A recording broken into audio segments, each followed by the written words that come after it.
didn't choose this life. I was born to live it. So was Dad, Pa, his dad, and his dad before that. Come on, ladies. You're supposed to be slowing down, you know. It's payback for all the free labour you got out of me as a kid. Ah. I learned from watching my mum and dad and how they work together. So does my sister Sally. Any trains? I don't. Feet up. I'll always remember these days. It's the happiest days of my life. Together as a family. Oh, you're so lucky I love you. Really? Yeah. Is that about right, is it? I don't know how you're going to deal with all this. Deal with what? $6 million debt? Most farmers are in this amount of debt. As farmers, we gamble with the weather every day, and it's a risk we take.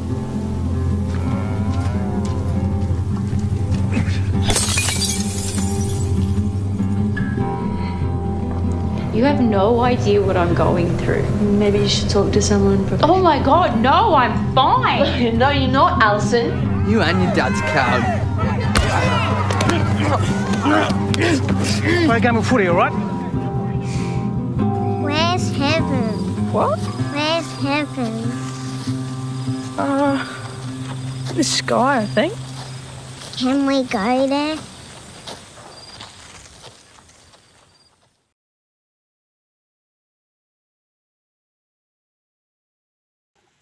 And a very good morning. If I said it was hectic, we got some building works going on in the building. And if you hear something that sounds like a dentist on heat or on steroids, it's not. It's the drilling above us. Hopefully they won't start waving to me. Anyway, nice to have your company. It's a Friday. Oh, beauty. I can hear the clinking of the glasses in the air now. Anyway, big show today, a huge show. By the way, for those that have joined us for our live broadcast, thank you so much. We are offering something different. We hope that it works for you and that you can always go back and watch it later on, covering some great topics. Now, some of the news that's making news around the country, a Victorian farmer who lost 500,000 hens to a less virulent strain of bird flu last year is calling for clear rules about protecting flocks indoors as H5N1 arrives to Australia in wild birds. Interesting to note, Dr. Peter McCullough from the McCullough Foundation and the Wellness Company in the US said, after watching one of our news clips, that we're doing it all wrong. But as somebody else said, it's the killing season, and it is. If you can't kill a horse, let's kill a beautiful bird. The proposed 9-figure sale of Tasmania's biggest farm to a British forestry investor, it now sits in the hands of Federal Treasurer Jim Chalmers. And the whole world is shaking. What will he do? How can he make money from that? How can he fleece these farmers? He's doing a great job so far. I can't go without a little bit about Carl Stefanovic. We're not too sure about Carl. We do think it's a lot of it's smoke and mirrors. However, Elon Musk inserts himself into Carl Stefanovic. And there's more to that, by the way. It says controversy as removed podcast episode goes global. Give me a break. So they put it on the internet. Oh, it's global. Who gives a rat's about Carl Stefanovic if you're in the US, the UK, parts of Australia? I mean, really, give me a break. This is just incredible.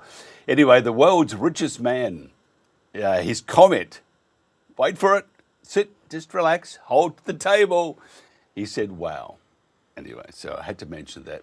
The Carl Stefanovic storm is engulfing the whole planet not.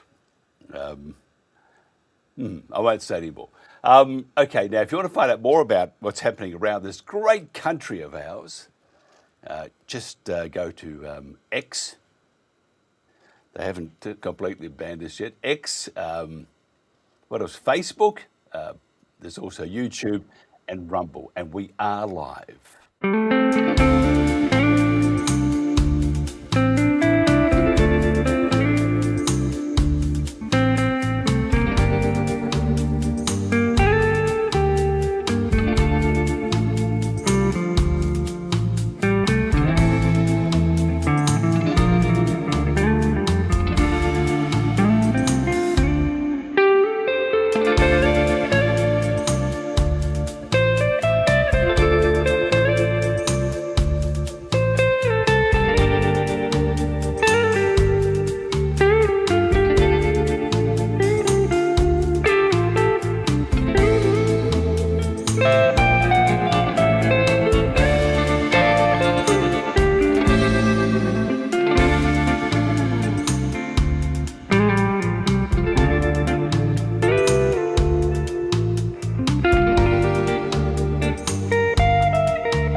a lot like that music. Thank you. I picked that myself.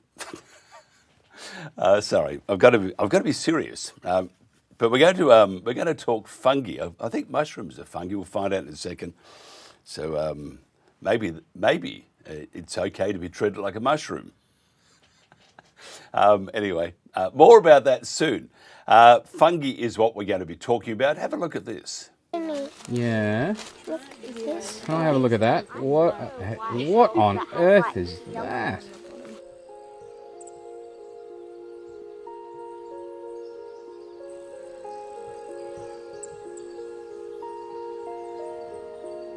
I think I love fungi, but to be honest, it's not a specific love. I love everything out here. But fungi are so fascinating because they are easily missed if you're walking at a certain pace. But when you slow down and come into places like this and go slow, suddenly it's like your eyes adjust and you start seeing everything that's here. And then the vast array of colours and shapes of fungi I just find incredible. And what they do in the ecosystem, like learning that we can't actually live without them. And they're so accessible. Like anyone can come out here. You don't have to know what you're doing, but you can find fungi and enjoy their presence, and kids can get out and find them too, you know? So they're a really great way to spark fascination for kids particularly, I think. But I just love them. I can't get enough of fungi. Can't get enough. I'm a preschool teacher and I just genuinely love helping kids get out in nature. I just love it. Their vision, what they find interesting, I just enjoy their company so much. I just wanted to see that cup fungi they found. Where was that? The brown, black cup fungi. Do you know where Arthur found that? Yeah, the round one. Yeah, it's up there, is it? Okay. Did you see that? No. It's worth looking at. I love it when people mirror back the excitement, particularly. But even if people think they're not so into fungi, I just like to ask them, how do you know, if you haven't been out and had a go? I like walking with people because introducing them to fungi is really fun, and usually people do pick up the interest after that. Oh, I got some calling over there. Huh? So these particular parents here are all such fosterers of like environmental curiosity, so they're lucky kids. So Sophia's the knowledge holder for the walks. I'm going to be the enthusiasm. She's got enthusiasm, but I'm going to complement that. Sophia's going to lead the walk, and she's going to explain to us how to take great citizen science photographs and document species we come across, how to find out what they are, and she's also going to be able to help identify things as we go. But I think she's going to be enjoying this area just as much as we are, because she's never been here before. So locals can play a role in helping her find some fungi too, that we know where it grows. So sometimes the wealth is a bit small, but when I'm out here, there's so much going on the micro level. It's fascinating. You can never learn everything there is to learn, even in this one patch of forest. So I find it really exciting coming out and seeing what's here. And it's nice when you develop a relationship and the kids know certain logs that certain fungi grow out of, and we can come back and visit it almost like it's a friend. It's just a lovely thing to see kids connect with the landscape around them, you know. It's such an asset to have it, so yeah.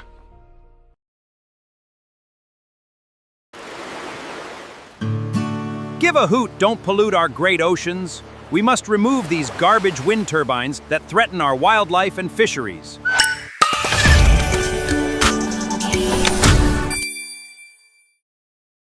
And a very good morning and welcome. By the way, in the background is the Tamar Valley. I think it's Launceston. We had a guest on the other day. A lot of things happening in Tasmania, and next week we'll look at a lot of those.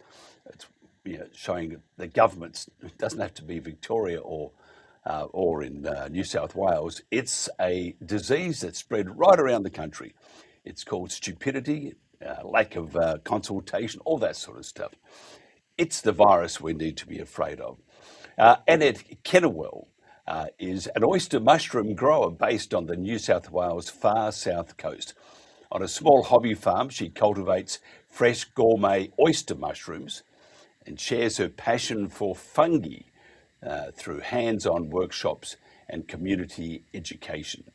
Now, Annette teaches people how to grow oyster mushrooms at home using simple, sustainable methods, and believes fungi can play an important role in local food security. Nothing better than mushies on toast, I've got to tell you. with butter. A retired microbiologist, Annette is the co-founder of the Fungi Feastival, a month-long celebration of fungi, mushrooms and truffles that stretches from Batemans Bay to Eden. What a great part of the world too. Living the dream. The festival brings, or Feastival, we say Feastival, brings together science, food, art and nature experiences, attracting visitors and locals alike to discover the fascinating world of fungi. Annette is passionate about showcasing the far south coast as a winter destination and inspiring people to appreciate Fungi Festival. Annette, you are living in God's country. I certainly am living in God's country. I moved to the far south coast of New South Wales about 12 years ago, and it is so beautiful here. It is really a natural place, natural forests, beautiful farmland, dairy and beef, and of course gorgeous oceans which are full of seafood and oysters and whales at this time of year. So yes, I certainly am living in God's country. Yeah, my family and I was part of the family, so I was always invited, thank God. We used to go to Narooma a lot, and we lived in Mildura. It was a long drive. Brown Mountain used to scare the bejeebers out of my mum and dad, but it truly is such a beautiful part of the world. Tell us about your farm. And by the way, when somebody says, stop treating me like a mushroom, normally it's a bit of a, don't do that to me, but if someone says to you, stop treating me like a mushroom, you'd say you should be honoured, wouldn't you? Absolutely. I love mushrooms on every way. I am a mushroom fanatic. And I love that they spend most of their time underground as mycelium and then hyphae.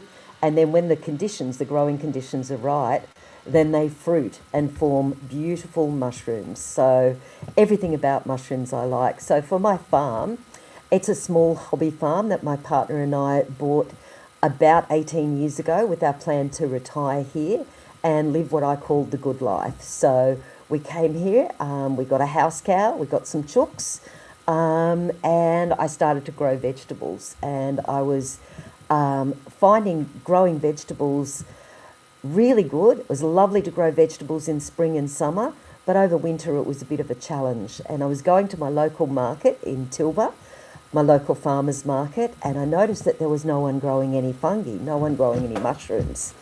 So I thought I could do that. So since that, about 8 years ago, I started to grow oyster mushrooms in autumn and winter for my little local Tilba market.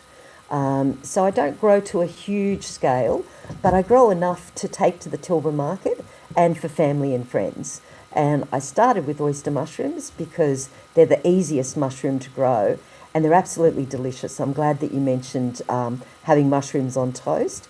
And I'm glad you mentioned having them in butter. So that's my favourite thing to have for breakfast, oyster mushrooms on toast, cooked in butter with a little bit of cracked pepper and lemon juice, and a little bit of Tilba dairy parmesan cheese as well.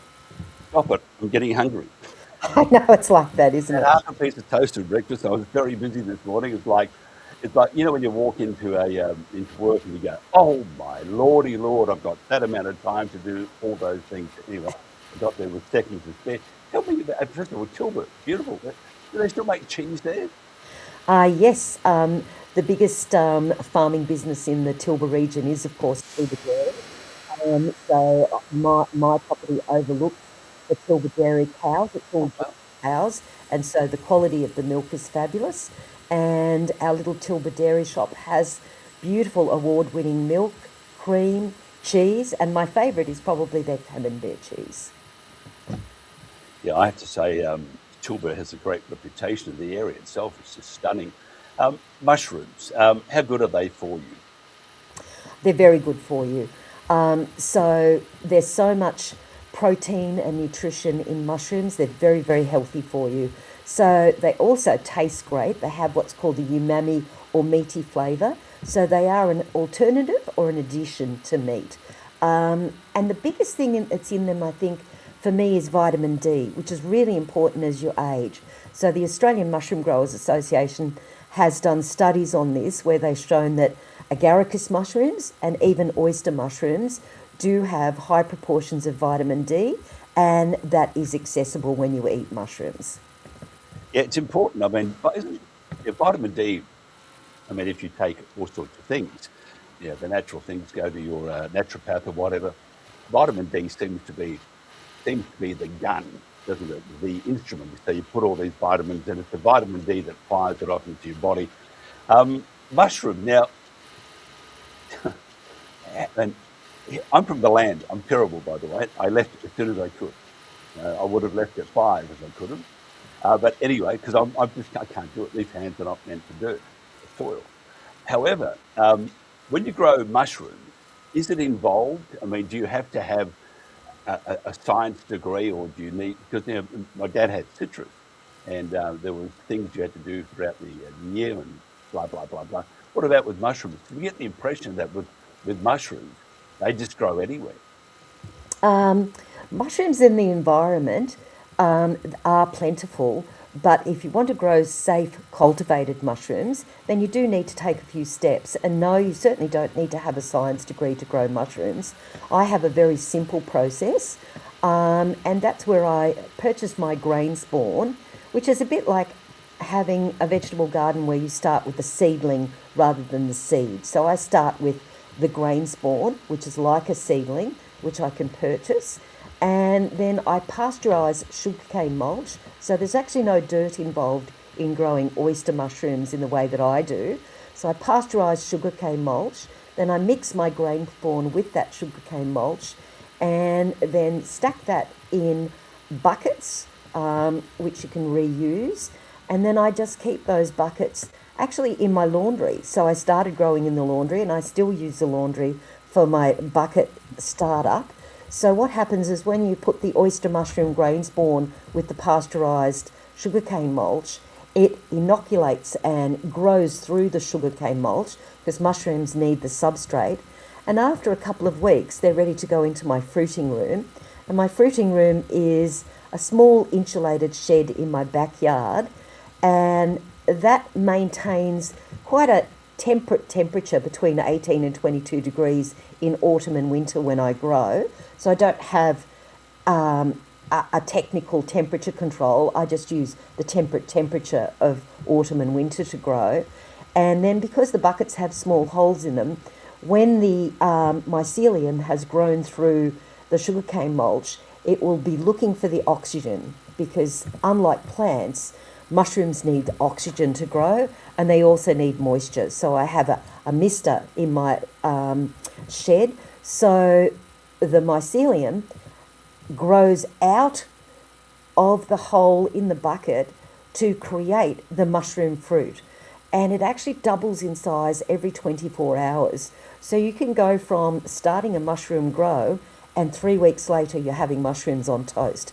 And it starts with tiny pinheads, and then they double in size every 24 hours until you have beautiful mushrooms, which are perhaps the size of 5 to 10 centimetres, and are ready to harvest. And they're just harvested by twisting off. So it's a very simple process, and anyone who can grow vegetables or lives on a farm could learn to do that, but you can actually have suburban mushroom farms as well in your kitchen or your garage.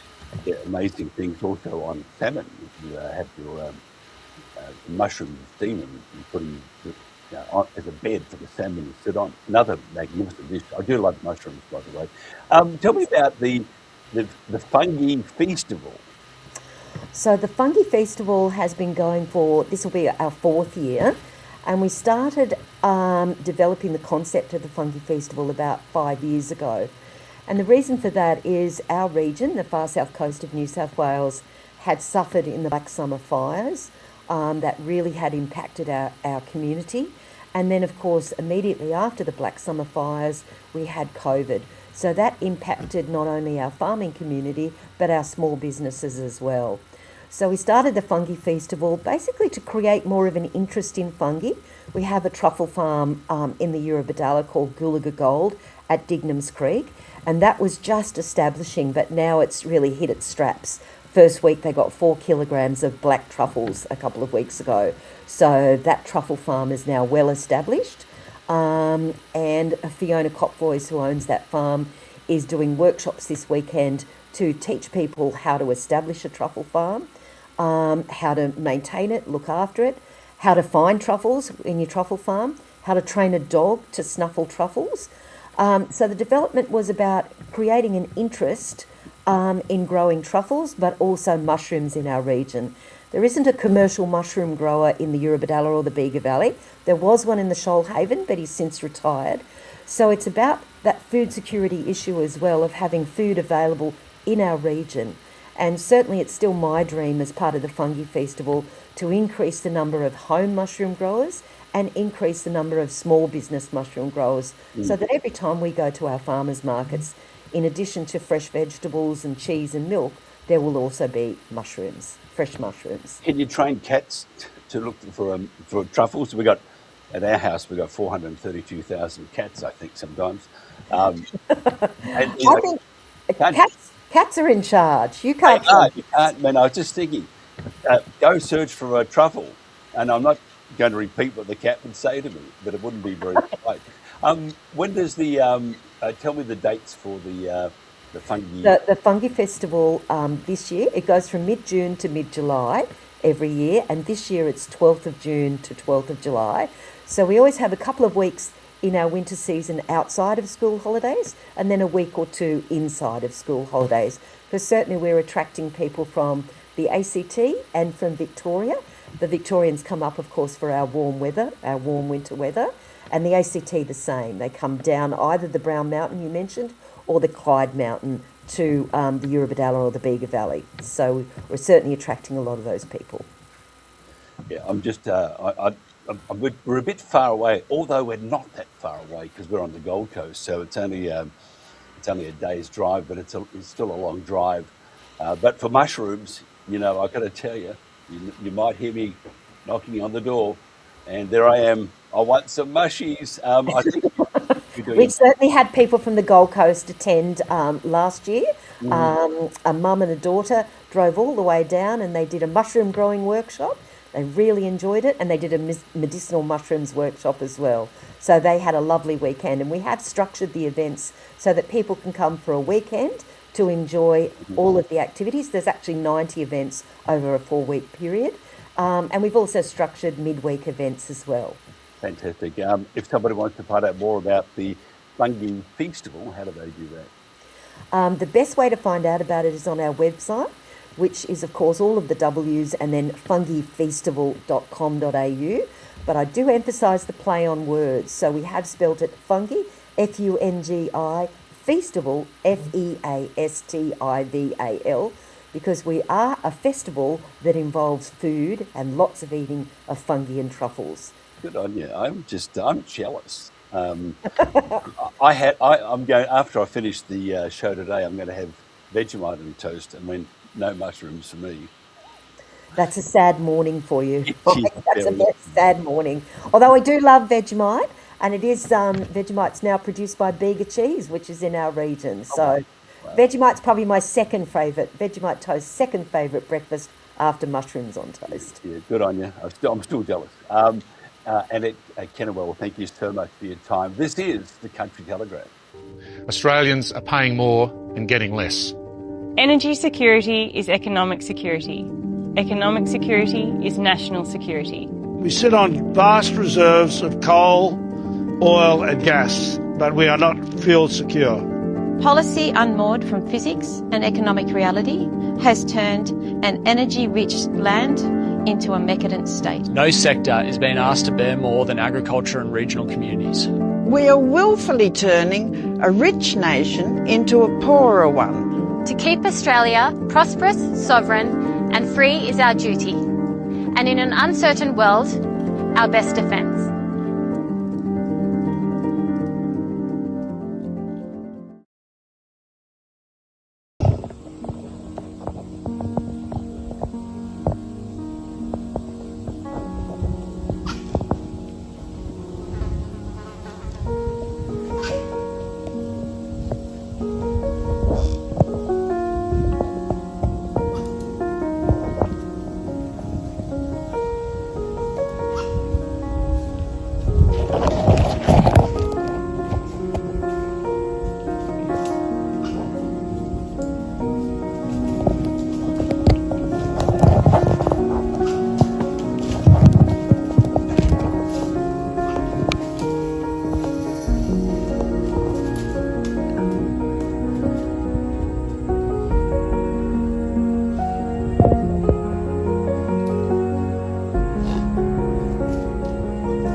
Convert is an Australian manufacturer of high-quality biological inputs.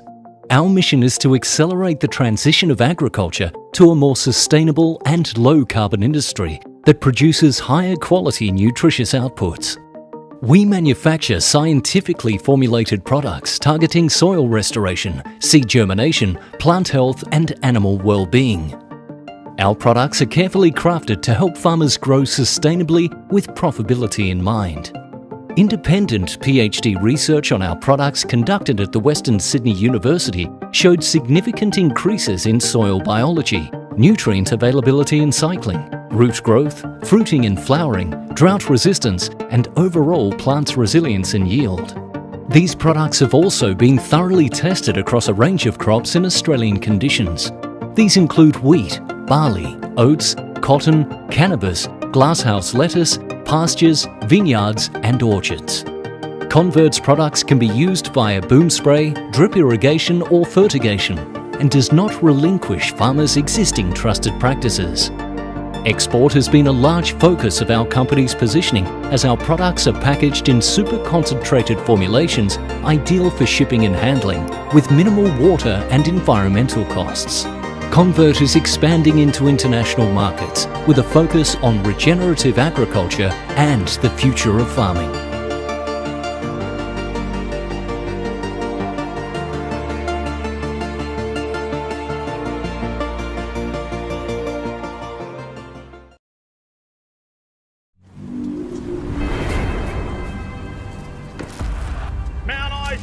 As we can feel the pressure, these cowboys can harness the energy, they can feel the excitement.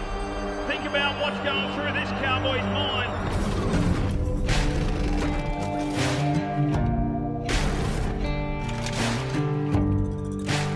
The gate opens and you see the bull coming out. Honestly, I just hear silence.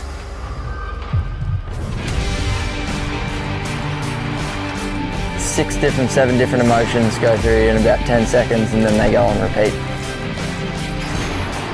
This is when it hits another level of energy. To be a rodeo cowboy, you want a bit of gravel in your gut. Typical cowboy, obviously half mad.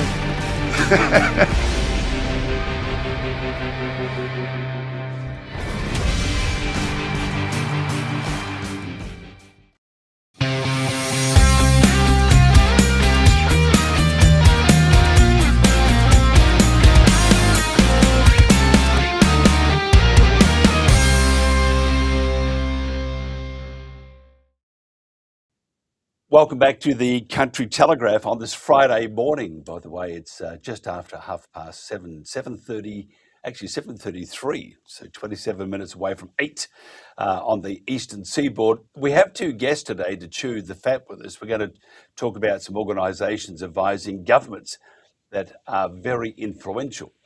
Now, these same organisations are private or not-for-profits, which should not escape scrutiny, but often do.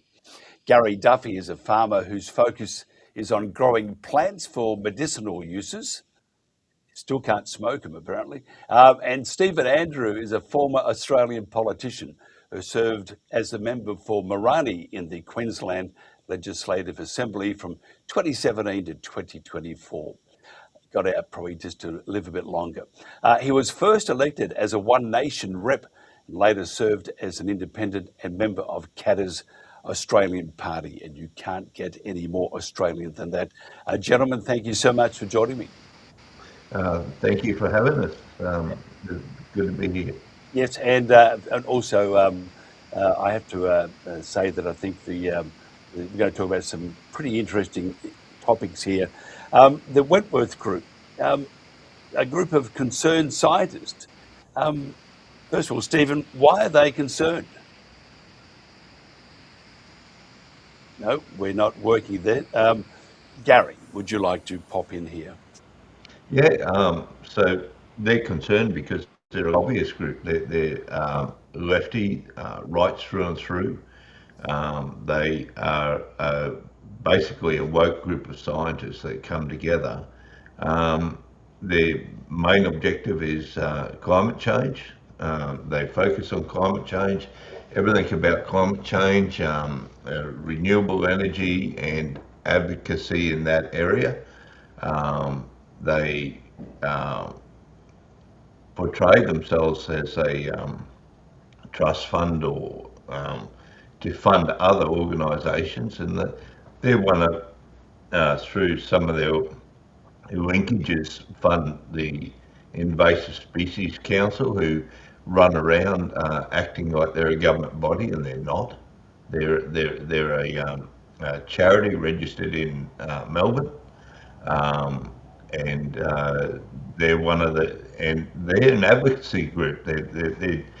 If you look at a charity, they're not a charity. They're not for profit, and I think the tax office should have a look at them because they seem to be an organisation that's more of a laundromat for money and advocacy and policy rather than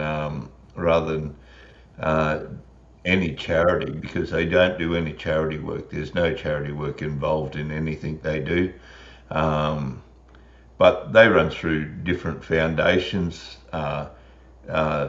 The Invasive Species Council, they actually get paid for making comment in the media. So if the National Fire Ant Group or if they're going out culling the horses and they need someone in the media to act as a independent advisor, they call on the Invasive Species Council. They run out there and they stand beside, a carcass of a koala or something, and then do a media interview and blame it on feral animals, or they blame it on the fire ants, or they do that. They actually get funding or paid per comment for doing that. They raise money through the government. So for the NFAP, they lobby the government to get $1 billion worth of funding for the government, and from that they get a cut. So that comes back through this Invasive Species Council. There's nothing about them that's a charity. There's no history of any charity work that they have ever done in their life. I looked up what charities, what events they do, and they advocacy for government policy, public awareness campaigns, community information on invasive species, lobbying government, writing lobby papers, and that's basically all they do. So they're a left-wing organisation that is there to lobby government, get the funds, and then from those funds they get a cut of those funds, and then they get paid for offering comment. And they're not a charity. They should be deregistered as a charity. Yeah, it's pretty incredible. We've lost Stephen, so we're going to stay with you. We haven't got a whole lot of time because we've got the West Fang just around the corner talking about the Brumbies. Oh, by the way, you've been watching the show and taking note of all the stuff we're doing and what's not making in the newspapers about the Brumbies. What's your thoughts about this colour, the Brumbies? I think it's absolutely appalling. Makes us look like barbarians just about to anyone from overseas. Well, you look at the culling of the Brumbies in the and what they're doing, what they're based on is it's the same as what they do with the fire ants. They over-exaggerate everything, and the Invasive Species Council's involved in the wetland group and all that, and all these other things groups are involved in it, and they over-exaggerate, right? So their take on it is that the heavy hooves of the horses are causing damage, in your image that in your video that you just played just before we come on, of the horses going through the Kosciuszko National Park, or wherever the horses may be, Kosciuszko National Park is mostly a lot of boulder country. It's also a lot of stony country. There is some wetlands, but the wetlands is horses don't like wetlands. They don't go in wetlands and stuff like that. They tend to stay up in the high country. They'll come down during the snowy season, but generally a lot of the Kosciuszko National Park is rocky, and so to say that the heavy hooves are impacting the ground, what the heavy hooves are doing, how they impacting rocky ground, you know, and that it's causing destruction and stuff like this. It's just unbelievable over-exaggeration, and this over-exaggeration by the Invasive Species Council to get funding is based on a whole heap of lies. Certainly the people who are in there went to the Albanese School of Lies, and that's where they get their and then they come out and they say all these things. I think there's been about 6,000 horses culled since 6,900 horses been culled since 2021. 5,000 of those horses were shot from the air. Were shot, and their carcasses left in the national park. So those carcasses in the national park attract the pigs, feral pigs, and everything else that come in there. Now, a horse will have one foal a year, and a pig will have 12 piglets twice a year. So you're leaving feed there for pigs, and the pigs are going to increase in population 12-fold because you leave the carcasses in there. So not only is shooting of the horses from aerial shooting barbaric, the reason for the shooting is based on misinformation and just total El Toro poo-poo. So what they're doing is that they're actually encouraging the population growth of pigs by leaving the carcasses there. And not only that, there's so many other animals. There's goats, there's deer, there's rabbits, there's everything else that's a nuisance up there.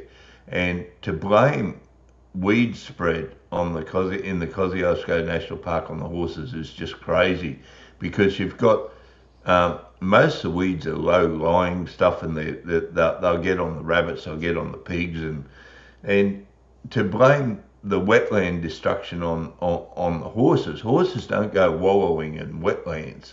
Pigs do. So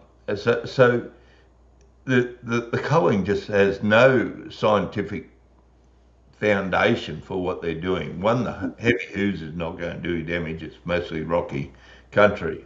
So, yeah. It's terrible. I think we are witnessing it's a blight on Australia, and our next guest is a politician, and we're going to play his a piece from something he did in Parliament the other day. And I have to tell you, I don't hold a lot of politicians with much esteem.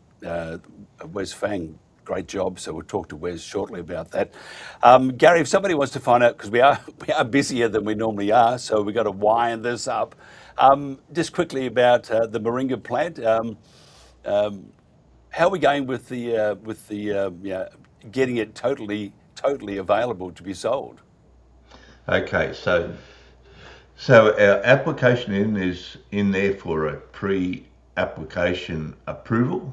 I can't talk about the application because once you put the application in, it becomes a confidential document within the FSANZ. So the application is in there. We'll have a review in about another 5 or 6 weeks' time.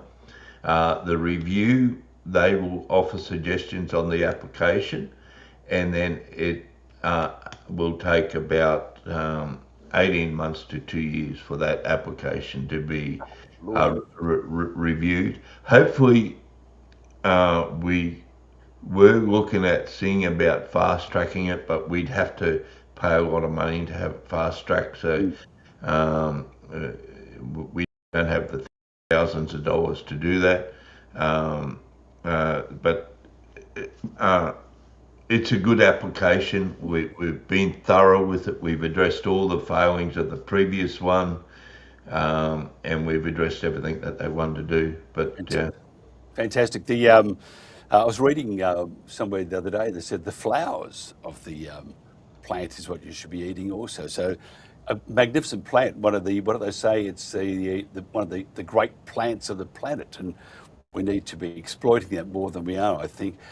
Gary Duffy, thank you so much for your time. Have a great weekend. I'm sure you're going to be indulging in a couple of reds, I would imagine, just for scientific purposes only. No, I'm a non-drinker. I'm a teetotaler. Well, I'll do it for you. Yeah, no, I'm that sort of guy. You're invited up any time, but we do have a bottle of red here if we'll guess. Thank you. Just put my name on it up any time. And don't. I'll put your name on it. Good on you. We'll be there tomorrow. Gary Duffy, thank you so much. This is the Country Telegraph. Honourable Wes Fang. Thank you, Mr Deputy President. I rise to make a contribution in relation to this debate, and I do so in the first instance to indicate that Kosciuszko National Park, as much as we've heard about it being pristine, wondrous place, let's be honest, it was a sheep paddock. I've been to Kosciuszko National Park and toured with National Park staff when we were on the Brumby inquiry and indicated to us that the land that is currently now Kosciuszko National Park was a sheep paddock. It's not like it's untouched.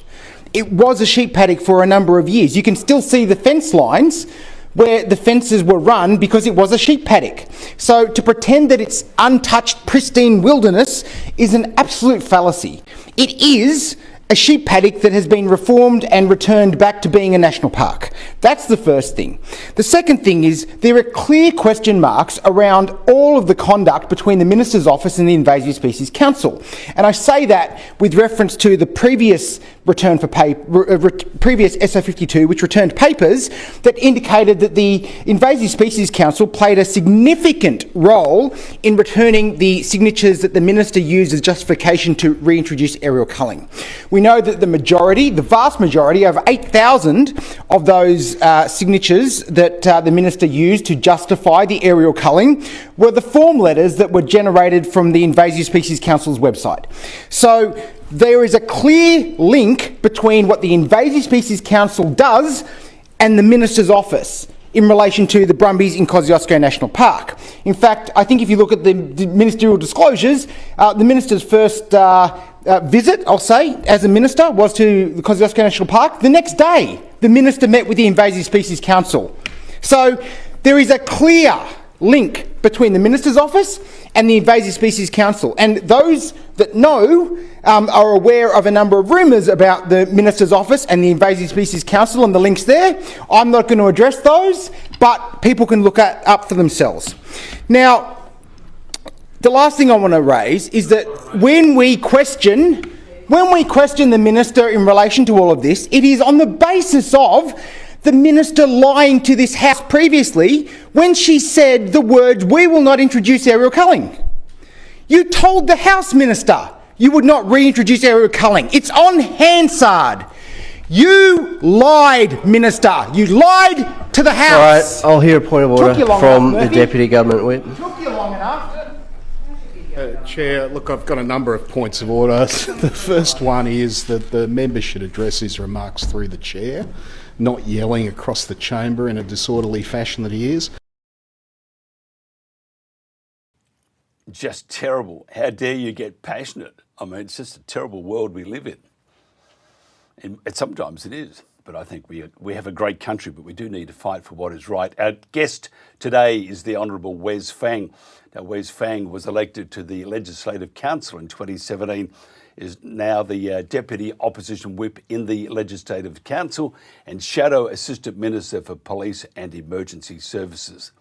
Mr Fang has been one of the few politicians, and I can tell you, really is one of the few who have condemned the aerial shooting of the Kosciuszko National Park brumbies.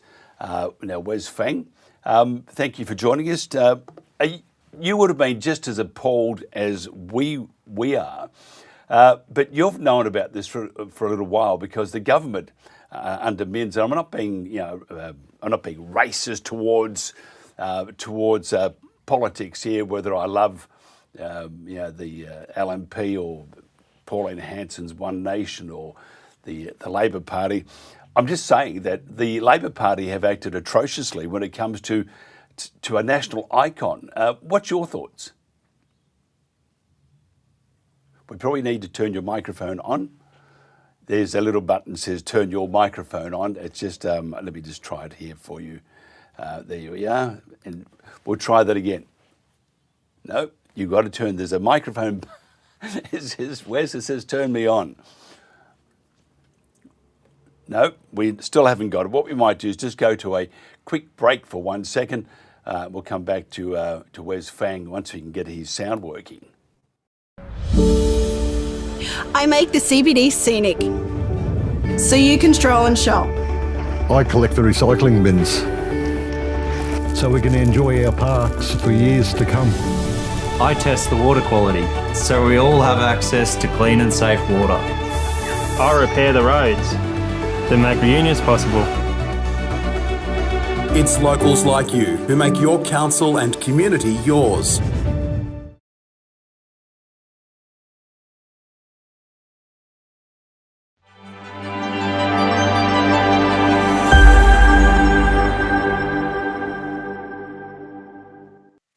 Okay, we'll try that again.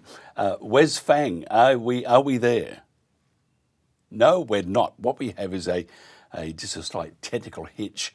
I'm just going to go into what will I play while I'm waiting for Cam to pop up and fix it up. Let's go to this. This is the Country Telegraph. Across Australia, communities are coming together to host screenings of Just a Farmer. Every screening is different. Some are hosted by community groups, some by sporting clubs, some by local organisations and volunteers who simply want to bring people together. What they all have in common is connection, a chance to check in, a chance to start a conversation, a chance to remind people they're not alone. These screenings create space for communities to come together and have conversations that matter. We're always looking for communities who would like to host a screening of Just a Farmer.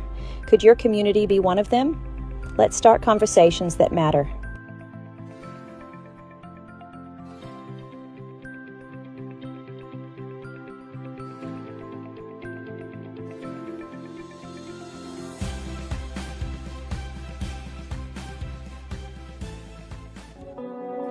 It makes a lot of sense that the driest continent on Earth should be making a priority to rehydrate itself. You know, I can't imagine any land manager in Australia wouldn't want to be more attuned to their landscape and knowing how to rehydrate it. We're the ones that should be leading the way in understanding and sharing that. So having this knowledge and being able to apply it, I think is significant. And it's a practice and a method and principles that apply to every square inch of Australia. G'day, Charlie Arnott, 8th generational regenerative farmer here at Hanamino, Burrawa. I grew up here on our very conventional farm, and in the early 2000s when we had an extended dry period, we like to call them, when I was watching paddocks blow away in the wind and started to question, you know, was that a natural event? Was that of my doing? What could I do about it? And I decided at one point that no, it wasn't something I had to accept. What I really had to do, I felt very passionate about, is finding out how I could do a better job of managing the landscape. One of the wonderful things about natural sequence farming is that whilst we can graze our landscape as best we can, and we sort of time control graze or holistically manage our pasture, you're always going to be limited by how you use the rainfall. We can't influence a lot of the things. We can't influence markets, we can't influence the weather. But what we can change is how we have prepared the landscape for weather events. What we've done is a lot of work around our homestead, in the kilometres around where we are. You drive past every day, you can observe and see these changes in the landscape. You can see how water's flowing. you can see how this contouring technique is retaining moisture in the landscape and rehydrating the landscape. The paradigms we're talking about changing are large ones, and I always say that the first paddock you should change is the one between your ears.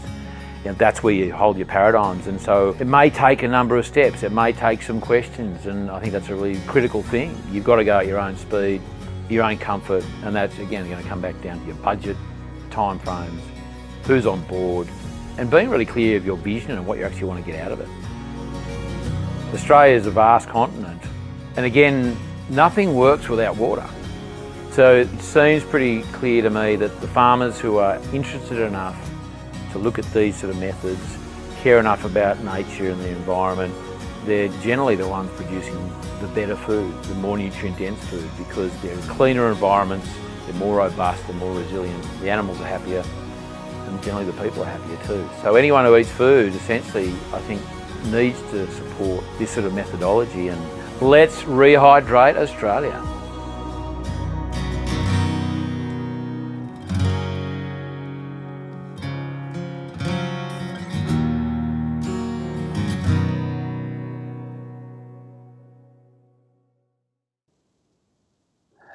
And we're back again. We found some coinage, a couple of 27 pieces.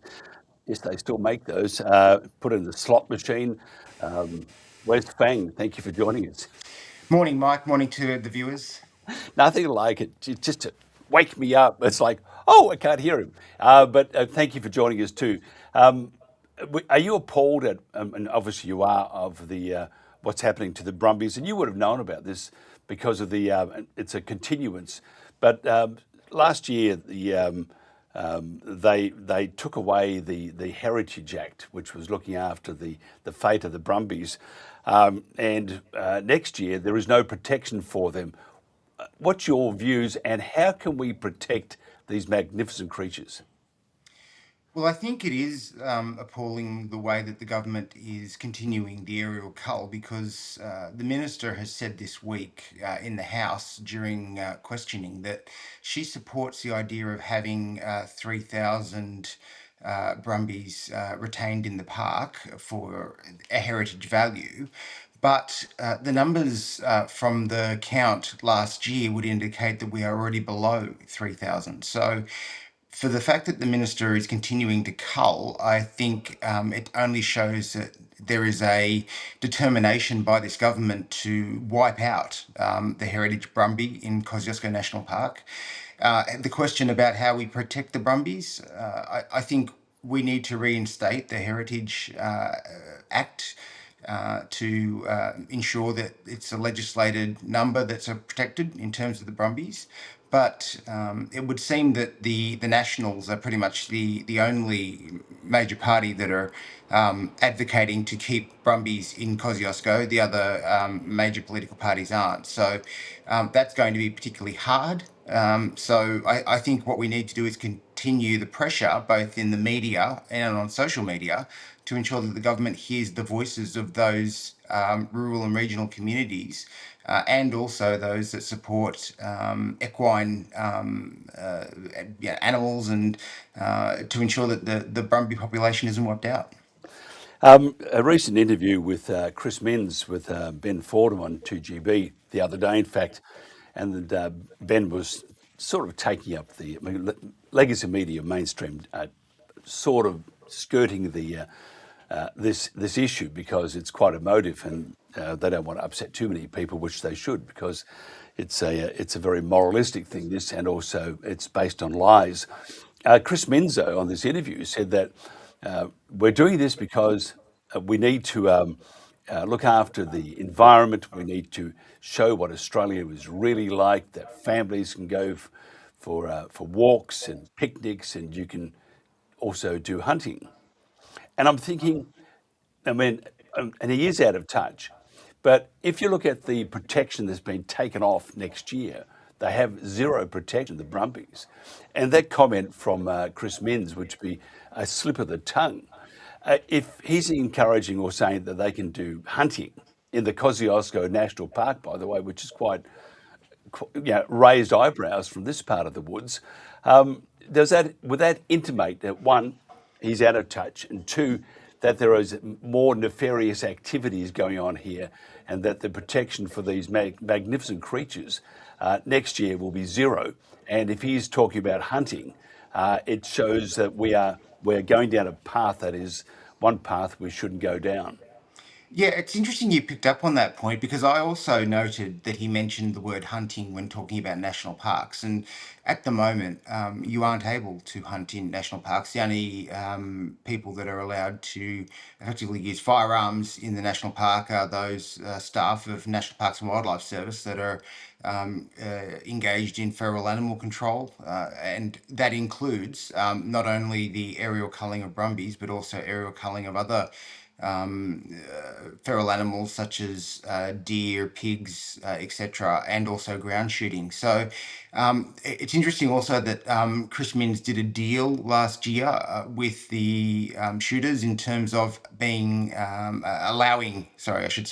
hunting in national parks. So it's pretty clear that Chris Minns isn't across the detail of this, because he's confusing, I suspect, the deal he did last year in relation to hunting in national parks with what's occurring in relation to the aerial culling of brumbies. They're completely unrelated matters, but ultimately it does show that the Chris Minns isn't really across what his own government is doing in terms of the brumbies. What we need to do is ensure that those people that are making the decisions, such as the Premier, are acutely aware of what their decision-making results in. And that is effectively the wipeout of the heritage brumby in the snowy highlands, which is going to be an absolute shame if that happens, because so much of our Australian iconic identity, in a way, relates a lot to those brumbies, including the man from Snowy River, but also having those wonderful war horses that served our troops so well in World War One. A lot of that stock was sourced out of the snowy high country from the brumby stock. So there is, I think, a lot of value in keeping those brumbies. They are, in effect, as I say, the first native Australian animal, because they were introduced, but they were introduced such a long time ago that they've sort of become part of that park. And it's not like the park was pristine. It was a sheep paddock before we turned it back into a national park. So it's not as if it's untouched wilderness. It's very much an area where animals are able to thrive and grow, and if the brumby population is controlled by other methods, not just aerial culling, they can survive happily with everything else up in the snowy high country. Maybe just to the easiest way is sterilise them, truly, and have a controlled birth rate. I mean, therefore, no one gets knocked on the head. Can I ask you about the Invasive Species Council doing the heavy lifting for government here? Are they being remunerated by government? I'm fairly sure that a lot of the funding for the Invasive Species Council does come from government grants and allocations by government. And I think that there is no doubt that the government uses the Invasive Species Council as effectively the justification body to do a lot of this work. And we know from the investigations of the upper house that when the Minister Penny Sharp wanted to reintroduce aerial culling, she used the Invasive Species Council's form letters that were sent into her as justification that the submissions, in inverted commas, were supportive of aerial culling, when ultimately they were just supporters of the Invasive Species Council that entered their details onto their website, and a form letter was sent to Penny. Now, 8,000 of the 11,000, I think, were form letters effectively from the Invasive Species Council. What is interesting is that those people that actually took the time to write a discreet letter and actually send it to the minister were all against aerial culling. So that it just goes to show that the government uses the statistics and builds the case to do these things. But in effect, the numbers aren't realistic. They're not skewed. I looked at those details. There were people that weren't from New South Wales. There were people that had double counted their names, and I think that there were some real concerns about the way that process occurred. I think the Invasive Species Council is happy to partner with the government in terms of delivering these outcomes because it suits both of their aims. But yeah, that is, I think, a problem that needs to be looked at a little bit closer. Yeah, I'm just quite interested in the. Do they receive money from overseas interest? Look, I don't know. I mean, this is not like it's an organisation that's completely transparent in relation to their operations, and I think that's certainly questions that need to be asked in relation to the Invasive Species Council. I don't have those answers, and I'm not sure that a lot of people would be able to easily access those answers because it's not as if they. I think are openly and in real time declaring their donations. So, yeah, there are certainly, I think, questions around how they're funded, where they're based, and the issues that they choose to advocate over. And you know, ultimately, look, we need to work in with all members of the community, but the government seems to pick and choose those that they work with, and the Invasive Species Council is certainly one of those groups that they choose to do more work with than others. What happened to the RSPCA? It's what they haven't done. I was going to say what they've done, what they haven't done. It really questions their credibility, doesn't it? Yeah, look, it does. And we had the RSPCA appear before us in the inquiry, and I had the opportunity to actually ask the RSPCA in relation to their I guess, analysis of the proposed aerial culling program because they were invited along to view the initial trial aerial culling program. I put the question to them: if I had a racehorse and I put it in a paddock and I shot it 15 times, which is, sort of the number of times they shoot up to 15 times a horse from the aerial platforms when they're culling them. If I did that to a racehorse, would the RSPCA prosecute me? And they definitely said that, you'd absolutely be investigated for that. So I don't understand how the RSPCA aren't treating this in a similar manner because ultimately, both are horses. One is potentially a racehorse or an ex-racehorse. The other is a brumby, but they are both equine animals and they both feel pain the same way. So I don't understand how the RSPCA can pick and choose to prioritise one over the other. And just quickly, because I know we are actually running out of time and we've kept you a bit over time. Can we get an FOI on the contracts awarded for the aerial shooting? I mean, it's because it's something out of Mad Max. Well, I think they actually use National Parks and Wildlife Service staff. So they're actually employees and they use the National Parks and Wildlife Service helicopters. So in terms of contracts, I'm not sure that we would actually be able to access them because I don't think that they have contracts. But we know that the cost is astronomical for this. I think it's somewhere in the region of $15 million so far that the government spent on the previous aerial culling program. And so when you look at those figures, it is astronomical money to effectively wipe out what is a part of Australiana. Yeah, I totally agree with you. We need to we're keeping up on this thing. I have to say I was extremely distressed as were 40, 50,000 who are watching, and it's a terrible blight on Australia. This is not how Australians should act, is it? I don't think so. I think we talk about animal welfare issues, and this government is so for example, the Labor government has an issue with live export of sheep, but they're happy to cull brumbies in this way. So there's no consistency in the way that they operate. If they're going to do it for one, they need to do it for others. I don't have a problem with live exports. I think that, that's totally fine. But, the government can't pick and choose, and that's what effectively they're doing. I totally agree. Thank you for your time. If somebody wants to find out more about you, to have a bit of a chin wag, how do they do that? Oh, the best thing is to just email my office. Always happy to try and get back to people. And I think we just need to keep the fight up to make sure that the people who have a voice in terms of the brumbies and seeing them retained in the Snowy Highlands continue to be heard. Thank you very much. The Honourable Wes Fang, MLC New South Wales Nationals. Thank you very much for your time. This is the Country Telegraph.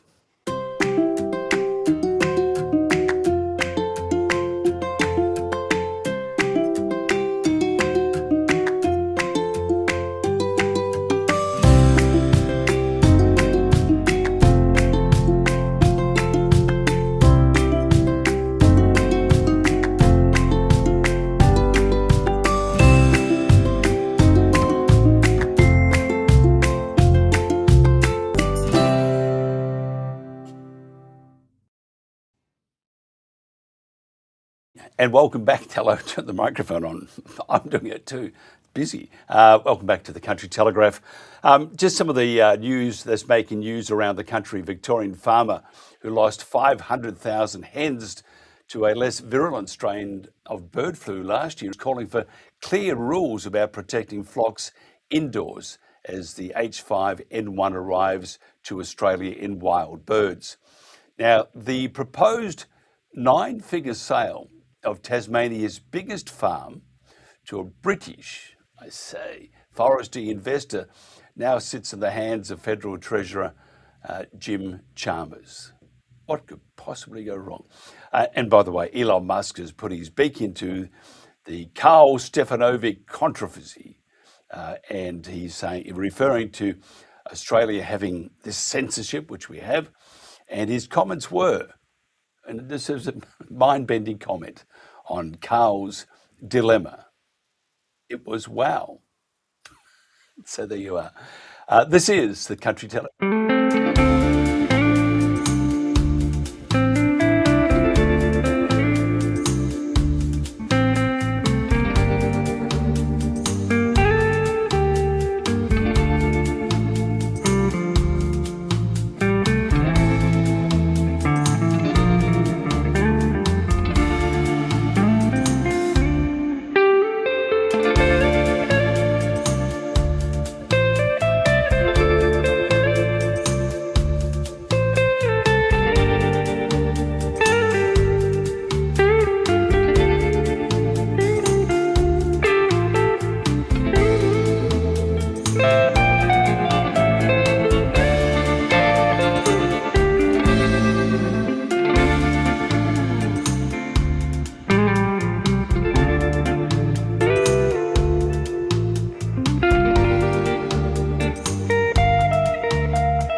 Love that music.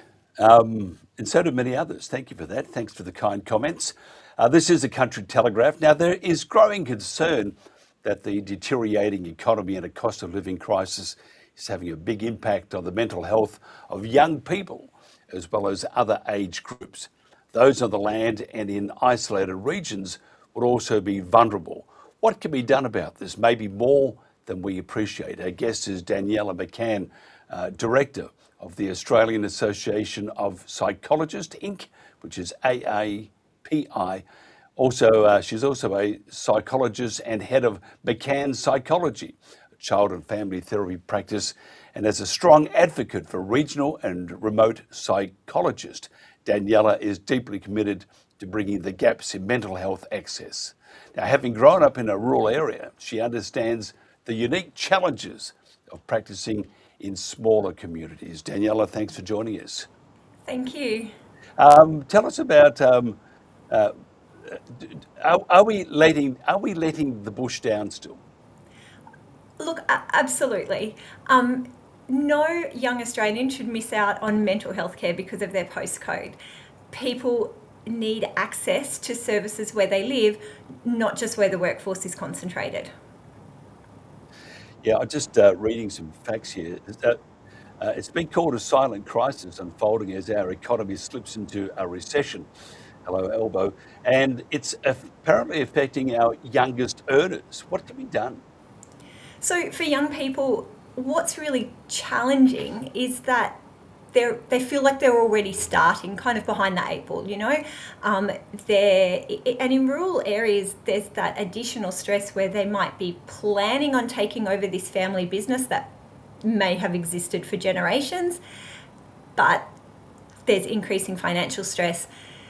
Our young people today are so much more connected than generations previously. They're far more aware of world events, the influences around the world that will affect economics and perhaps politics, and things that are happening in Australia. Climate change is constantly being talked about and researched. The new data comes out all the time. It can be incredibly stressful to look at a future that is so uncertain.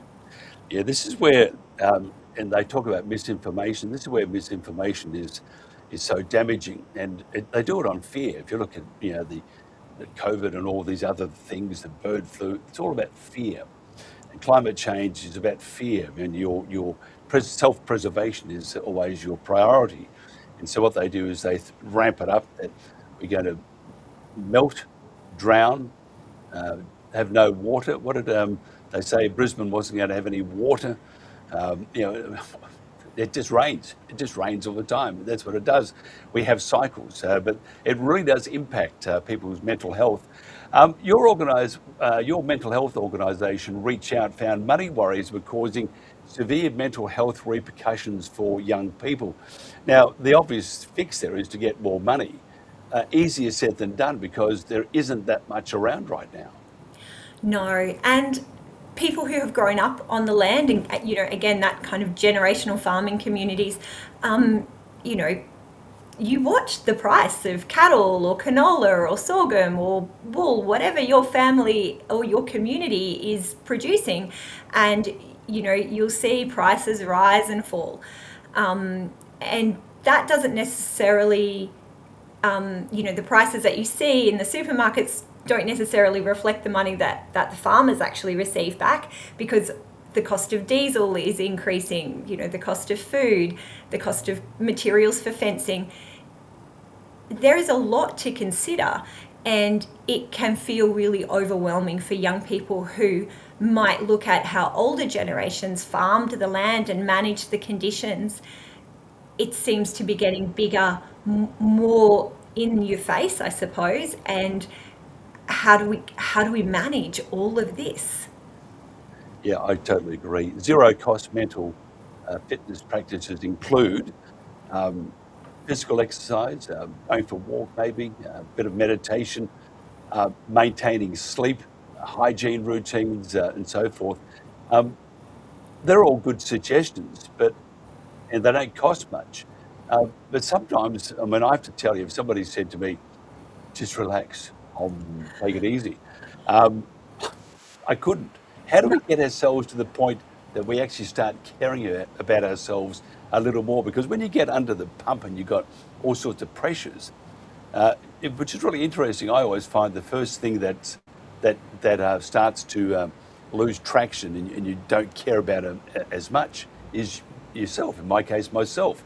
How do we get around that? How do we say, that space between the ears and the old ticker, how do we say that we got to get through this, we've got to look after ourselves, and we can do it, we don't have to spend much money at all? So building routines as part of your habit is really great. I still remember, being quite little and going outside and, singing to whatever was hanging around. I'm sure the cows loved it when I sang the Wicked soundtrack in the paddock that looked at me like I was an idiot.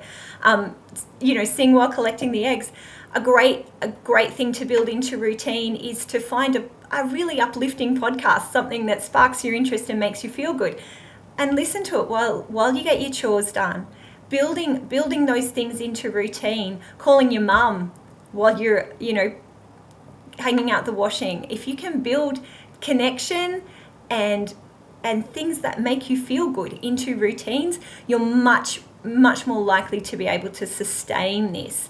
And fostering connections with people who do make you feel good, who foster that sense of well-being, acceptance, and bolster your self-esteem as well, because they genuinely make you feel good. That goes a very long way to supporting your mental health and well-being, and being able to share problems. The connection I had with other young mums when I had my babies, those babies are nearly 14 now, and I'm still connected to those women. We saw each other through a really similar time of life, and those shared problems can really help you find solutions that work for you in your stage of life. So being able to have that time when you're multitasking will help you sustain those habits that can really help with your mental health. Isn't it interesting? It's a sort of a contradiction in some ways. In the community, you have this huge support because of the closeness of communities, especially in regional, rural and outback Australia. On the other hand, though, if you have that little bit of self-pride, because it's such a small community, you don't want that small community to know that you're quite vulnerable at that particular stage of your life. How do we get through that? So it can be really difficult, and we do have that kind of tall poppy syndrome as well. Australians aren't always good at acknowledging and bolstering people who might be doing really well, but finding sometimes finding connections that even aren't in your community can be really helpful. Again, going back to a young mums group that I joined, that was people across Australia. I remember talking to people, in the Northern Territory and Tasmania. It was great just to talk to people who weren't necessarily living in my pocket, in my little part of the world at the time. So you can broaden connections with people outside of your immediate community, and that can be really beneficial to see others' perspectives and what's working in another place. Can it work for me? Yeah, I agree. It's I grew up in a pretty small place. We had a place called Cardross, but we were near a Cardross, had a service station, mechanic, and a store and a school. Didn't have a pub because 10 k's away was Mildura. But I mean, I do understand that it's very tough in small communities, but at the same time, I think that's what Australia is all about, the community looking after the individual. Danielle, if somebody wants to find out more about how they can just fix things, how do they do that? For young people, there's really great resources online through Kids Helpline has a wealth of resources for young people, and they are building their resource of specific stuff that can be used for people who are rural and isolated. There's also the Raising Kids Network, which has some other great resources more for parents to help, but they're still wonderful resources. And being able to tap into your GP, whether that's someone that you can see face-to-face or via telehealth, they can also arrange to help you connect with a psychologist. It is far more effective to support mental health issues in the early stages than when things reach a crisis point. And I think going back to what you said before as well, sometimes, and farmers in particular are really renowned for this, you just have to, you just have to get through a really difficult time. And that's particularly true when there might be, a natural disaster comes through, a fire or a flood. We've just got to get through. But once things kind of calm down and once that crisis moment is past, it's often when the mental health, your mental health kind of comes back, and those anxious thoughts, those feelings can surface. And it's really important to, touch base with your GP if you can, get a mental health care plan and see somebody who can really tailor some supports to your particular circumstance. AAPI is really working to encourage a rural workforce, but we're talking to the government about trying to get incentives for regional and rural workforces, so like relocation assistance and other study supports.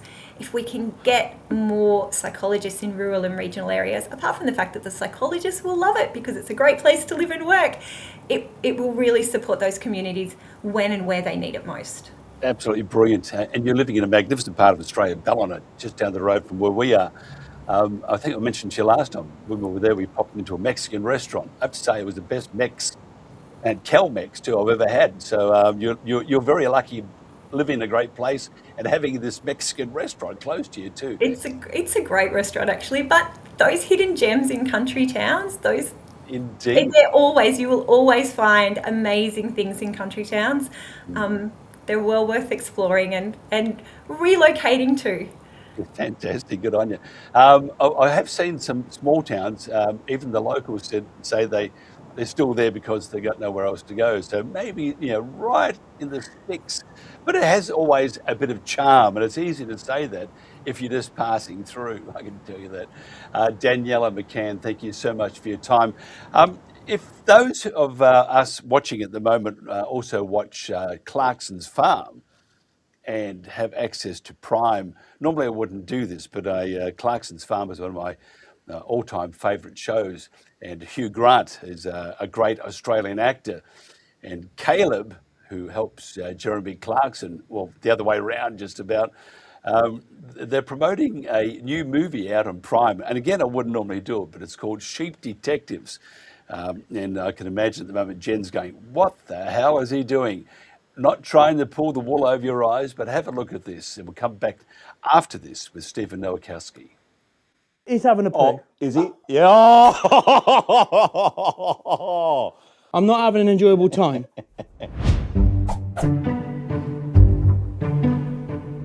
All right, here we go. Ready? Let's go. No one says sound speed. What's going on? Getting used to it now, 7 years in, eh? You're a pro, man. I'm not as good as you. I'm not as good as you. But getting there. So I've got a few questions for you. Let's go. I don't know if you know, but I'm not a massive fan of sheep. Yeah, I had heard that. Have you? But I want to know why. We have a love-hate relationship. Do you actually look after sheep? Yeah, well, I try to avoid it at all costs, to be honest with you. Okay. I'm so grateful for you doing a movie like this. Animals actually talking to you. Right. It's actually enjoyable for kids. Do you talk to the animals? Now, if I say yes now, I'm going to be a little bit like, everyone's going to go, he's not a farmer. But no, I do. You do? I do. And do they talk back? I don't think so. Okay. Well, we've got a few animals here. Why don't we bring them in and then... Yeah, good segue. I've actually well played, man. bypass that one, shall we? Hey? And we have got a few here. Oh. Yes, on cue. Oh. Here we go. You can hold this one. I'd love to. Come on. Here we go. What's, you got what's it? this you one's know name? I'm guessing you know how to hold them and everything. I think so. Sometimes we hold my babies, but there we do you go. think they prefer to be the... Oh, hi. Hi. And I'll have this one. That one. Oh, yeah, that one is. Hi, how you doing? What? I mean, this is just, look, this is why I don't like sheep, look. Yeah, because they're listening to everything you just said. All right, You're standing off camera. Just talking about how you prefer any other four-legged animal on the planet apart from them. This is bad that you're holding a sheep perfectly fine and I'm getting... You see? Yeah, because they know when they're loved. Calm. I don't think he likes me. No. See? Oh, do you just get Lynn? Christ. Have I just got... Did you do this on purpose? You done this on purpose, didn't you? Oh, you're doing great, man. And holding the cards. How is he sat there like that? Don't you have it? No, he's having a poo. Oh, is he? Yeah. I'm not having an enjoyable time. I'm really not. I'm not asked any questions. I'm getting kicked in the nuts.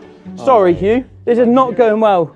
I need to ask something. I need to be professional right now. Okay. I need to ask a few of these questions. You're doing so well, man. Do you want me to ask me the questions? That would be awesome. Yeah, let me ask me the questions. Please do. Okay. Thank you. You play a shepherd in the film. Do you have any experience with sheep in real life? How did you prepare for the role? When I was a kid, I'd spent a time on a sheep farm in Australia.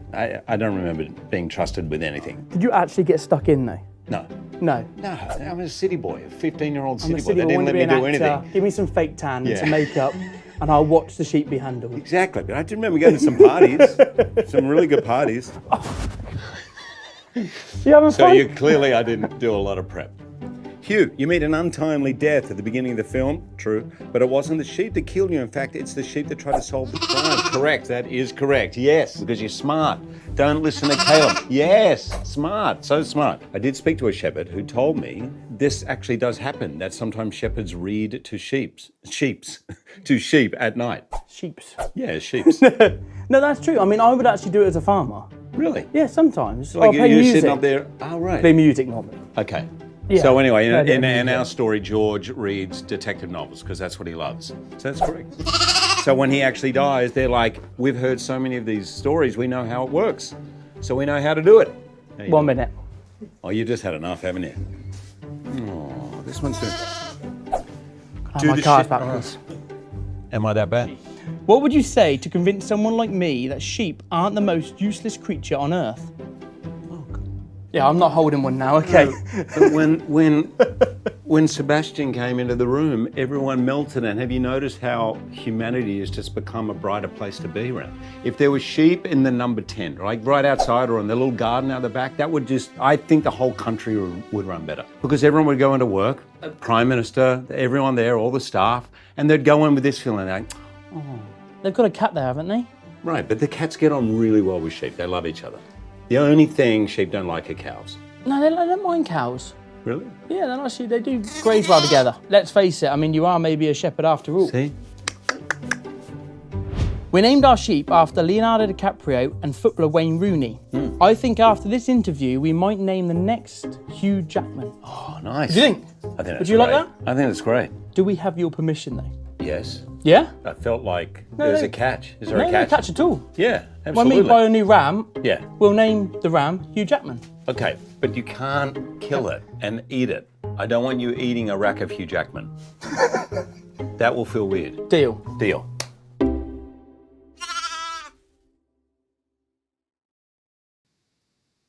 There you are. I love it. I said Hugh Grant. He's in the new movie called 4 Weddings and a Sheep.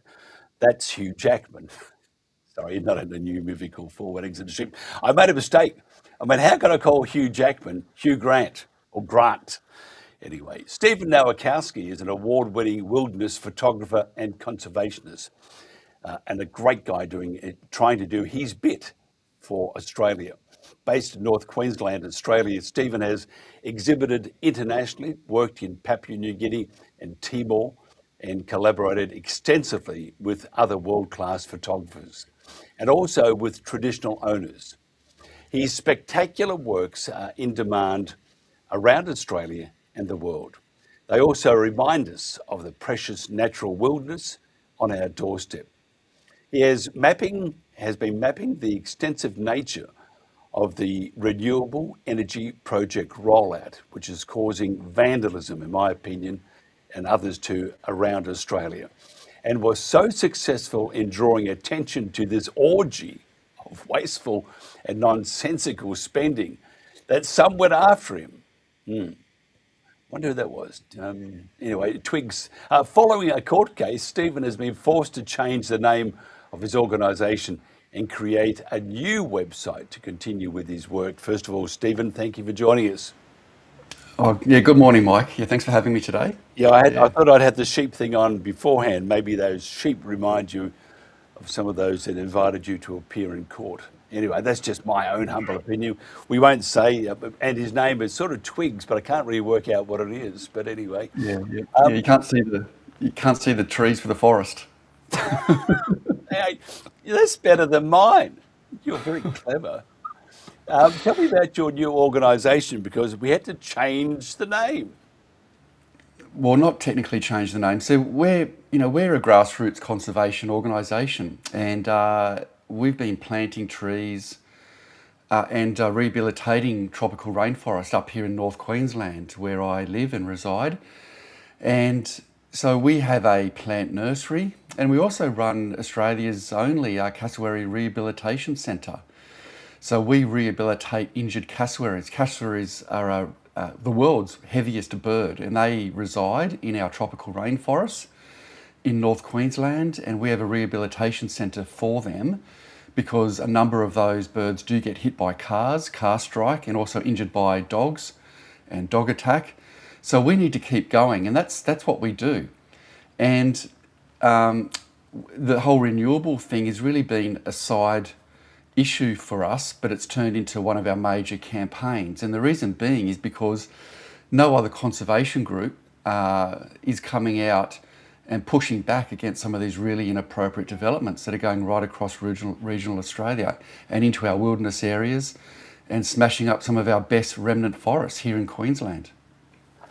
Yeah, it's, I always mention the destruction they're doing to the Great Dividing Range, and people just don't want to hear it still, but they're doing this massive destruction with those giant windmills, which are just annihilating the wildlife in the area. And if you're a bird, you've got a very short lifespan because you're going to fly into the blades, and then the koalas and stuff that have been mistreated very badly.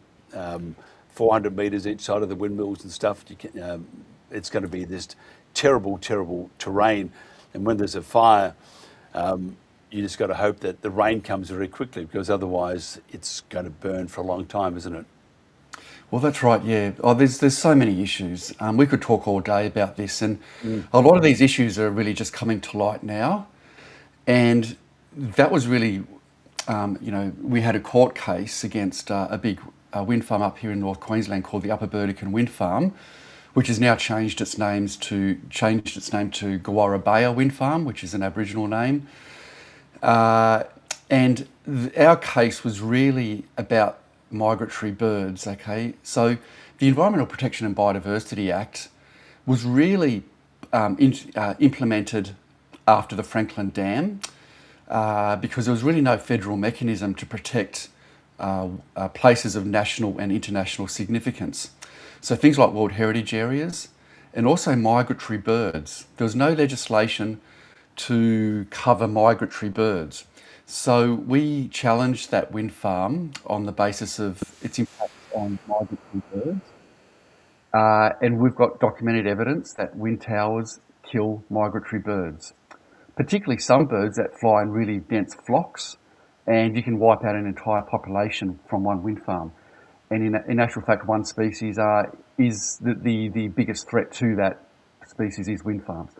However, we lost that court case. So it just goes to show how crazy our laws are when the laws were actually introduced to protect things of international and national significance, yet we still couldn't win the case.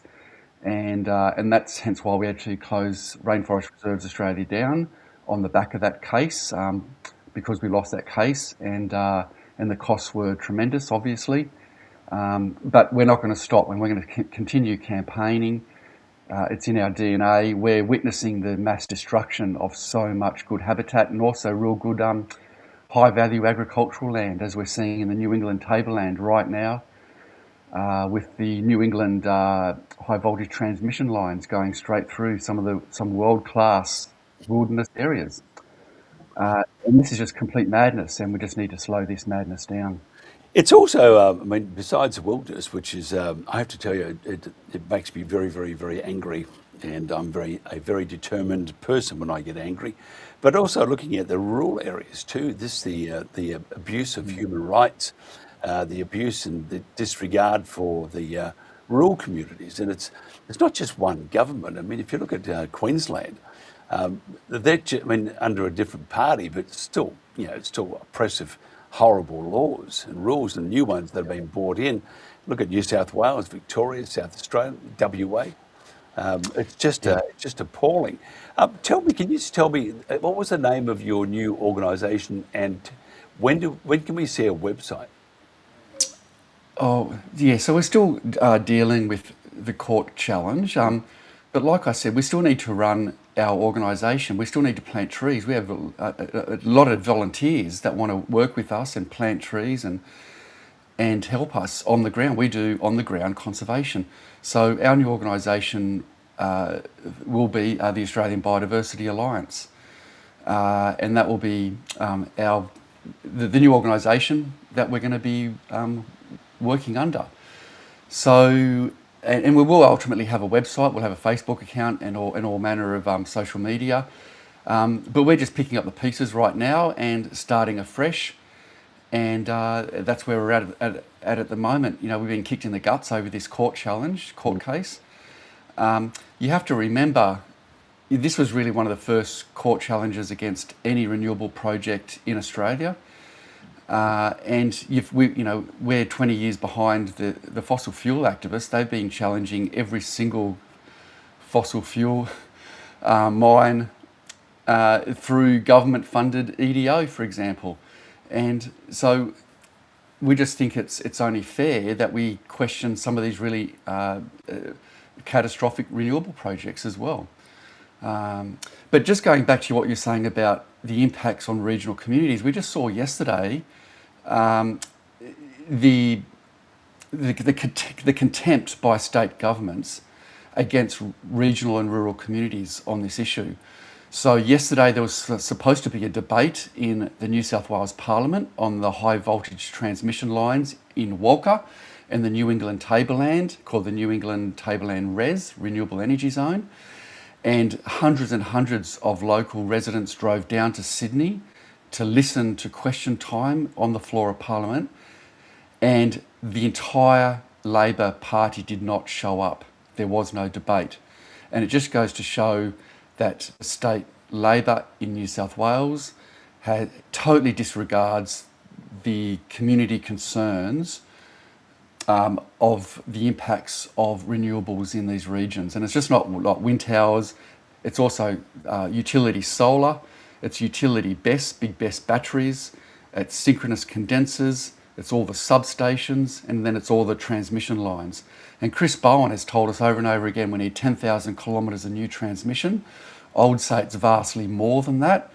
And that transmission line goes over high value agricultural land, goes through wilderness areas, and it's impacting so many communities. And I think this is a reason why we're seeing such a big rise in political parties like One Nation, because the major parties have been silent on this. They haven't been representing the concerns of rural landowners, of people like myself who are conservationists, but also electricity users who are facing increased power prices that are going up and up and up. And the only person out there calling this stuff out is Pauline Hanson. So I can sort of see why she's rising politically. Can you, because we, in a past life, and it's still not afraid, by the way, we were uncovering many things, and we're a very large organisation in our past life. This, and a sort of a big flashing red light, the Invasive Species Council. Do you know much about them? Yeah, I follow. I see what they publish, and I follow them. Yeah, yes, yeah. And you've seen the brumbies in the Mount Kosciuszko National Park as an example. And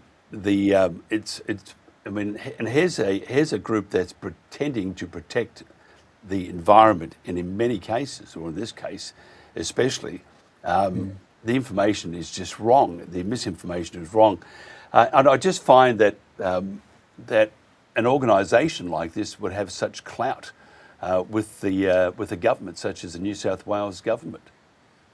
Well, that's right. You have to remember what they did in Kosciuszko National Park was criminal. The transmission lines being punched through for that Snowy Hydro 2.0 was the biggest act of violence against a national park, I think, in New South Wales history. To go into a protected area and smash hundreds, if not thousands, of hectares of national park, yet there was not a whimper by conservation groups against that. No. And it's all about the ideology of climate change, and we need to do whatever it takes to fix climate change. And my argument is, you don't go smashing up national parks, you don't dynamite out the tops of our mountain ranges in Queensland for an energy generation source that is so intimate, unreliable, and what it means is that we need so much of this stuff. You know, so just going back to your intro about mapping, so we've mapped the rollout of renewables across Australia that are proposed. And if all of these wind towers were to be built, we're looking at around 31,000 wind towers.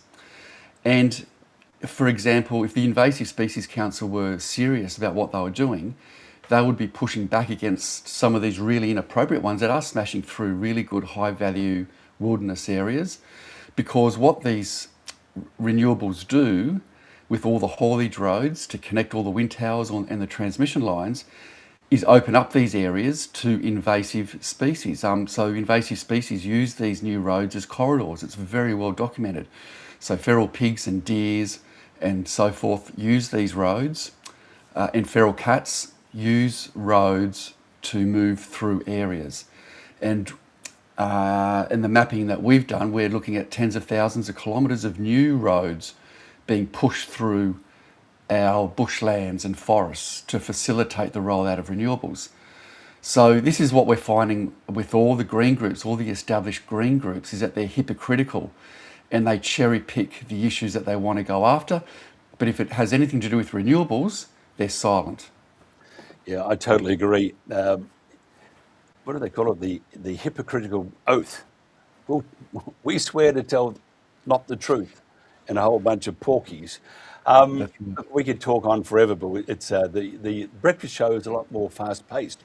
And if I said exhaustion was setting in, that would be the understatement. But I like getting here very, very, very, very early, by the way. But look, Stephen, I have to say I don't agree with the climate change entirely. However, I think we need to look after our planet, admire you enormously. Sometimes they say you got to roll up the sleeves. You've done that. You've gone through all sorts of some uglies, to say the least.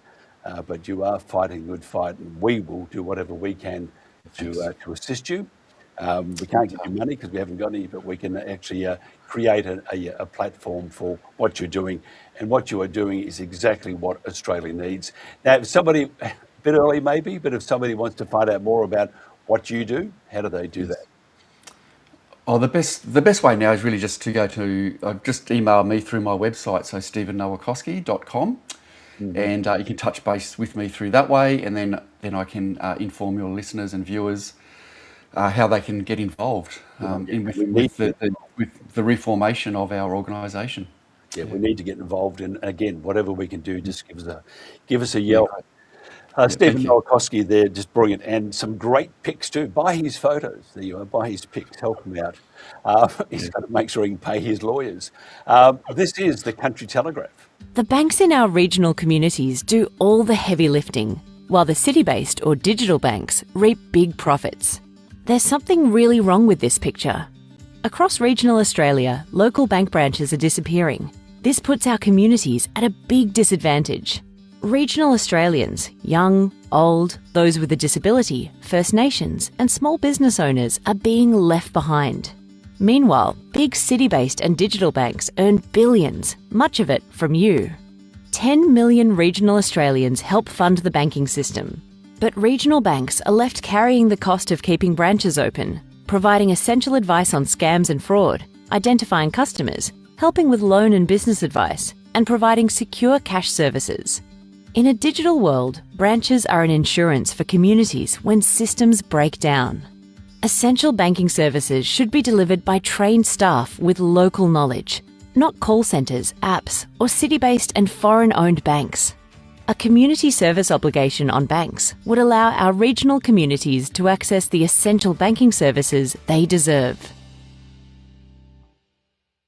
The banks in our regional communities do all the... Australians are paying more and getting less. Energy security is economic security. Economic security is national security. We sit on vast reserves of coal, oil and gas, but we are not fuel secure. Policy unmoored from physics and economic reality has turned an energy-rich land into a decadent state. No sector is being asked to bear more than agriculture and regional communities. We are willfully turning a rich nation into a poorer one. To keep Australia prosperous, sovereign and free is our duty, and in an uncertain world, our best defence.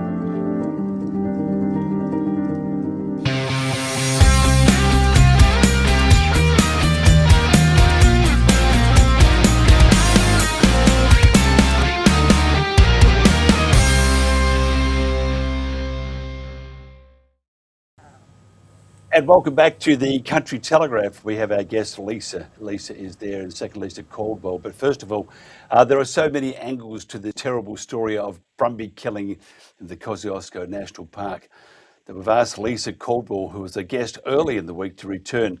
It's just absolutely appalling, and the more you think about what's happening, the more angry you should become. I am very angry at the moment. Lisa has lived neighbouring Kosciuszko for over 45 years. Her hubby's family were first settlers here since the early 1800s. They had different grazing leases in what is now the Kosciuszko National Park. Her family was involved in managing the Brumbies for several generations, and since the 1980s, the local horsemen have been locked out, censored and ignored. They have offered to take back the management of the Brumbies over and over and over again. They've been rejected. Why? We're going to talk to Lisa today about other projects in the Kosciuszko National Park which have a greater impact on the environment than the Brumbies or other animals. The intersection of wild Brumbies and the massive Snowy 2.0 renewable or unreliable energy project in Kosciuszko National Park is not often made by the government and their proxies. Does it also explain why politicians of different colours stay silent? Does this all boil down to money and development rather than damage of pest to a non-inverted commas pristine alpine environment? Lisa, thank you for joining us. Good morning, Mike. What's your thoughts on the Snowy River 2? Snowy 2, sorry, 2.0. I'm kind of in support of the project in general, because I think for sustainable electricity, for example, it's probably a good thing if the Snowy scheme is anything to go by, keeping in mind that even the power that's already existing from the Snowy scheme, goes all the way to Sydney before we ever see it down here back in the mountains. But anyway, in regards to the Brumbies, it needs to be noted that back in 2021, when the Community Advisory Panel was set with the task of advising the government and national parks on how to develop the new plan of management for the horses, Snowy 2 didn't exist. So when the lines were drawn on the retention areas was essentially the historical areas of where the horses were at the time. And of course since then, Snowy 2 has moved in and developed these mega industrial sites, I call them, which are almost like new townships. In a couple of them, they're so big, and they are housing a couple of thousand workers around the Lobsers Hole, Marika, Goandra, and then over in the Tantangra, that where the big hole in the ground is, and then there's a camp up on the other side of the hill where they live. So these were non-existent at the time when these lines were drawn. So consequently, they are smack bang in the middle of the Brumby area and the retention areas where the Brumbies are supposed to be retained. And since these developments, of course, it's pushed the Brumbies out over that boundary line of where they're allowed to be. And consequently, the horses that should be in those retention areas are getting shot because they're no longer in those areas through no fault of their own. And we're also hearing stories that helicopters are actually pushing them over those lines even further. Yeah, it's a shocker, isn't it? We ain't finished with this one by a long stretch. There's been concern about the habitat disruption by the Brumbies, but let's look at the Snowy 2.0 with the bulldozing, land clearing, heavy machinery causing irreversible environmental damage to the national park. That would seem to be the real vandalism, the real danger to the national park, and not the Brumbies. Oh, absolutely. On those footprints, absolutely. The development is unbelievable, what destruction they're making. And building, but I'll say down the line that they'll rehabilitate it, etc. But it's the hypocrisy. We're not hearing a thing from the invasive species about that. You know, they come in the too big to fall bunch of their adversaries, and they won't touch them. Why? I don't know. It is very suspicious. There's some people are claiming that the government's claiming carbon credits from the more horses they kill.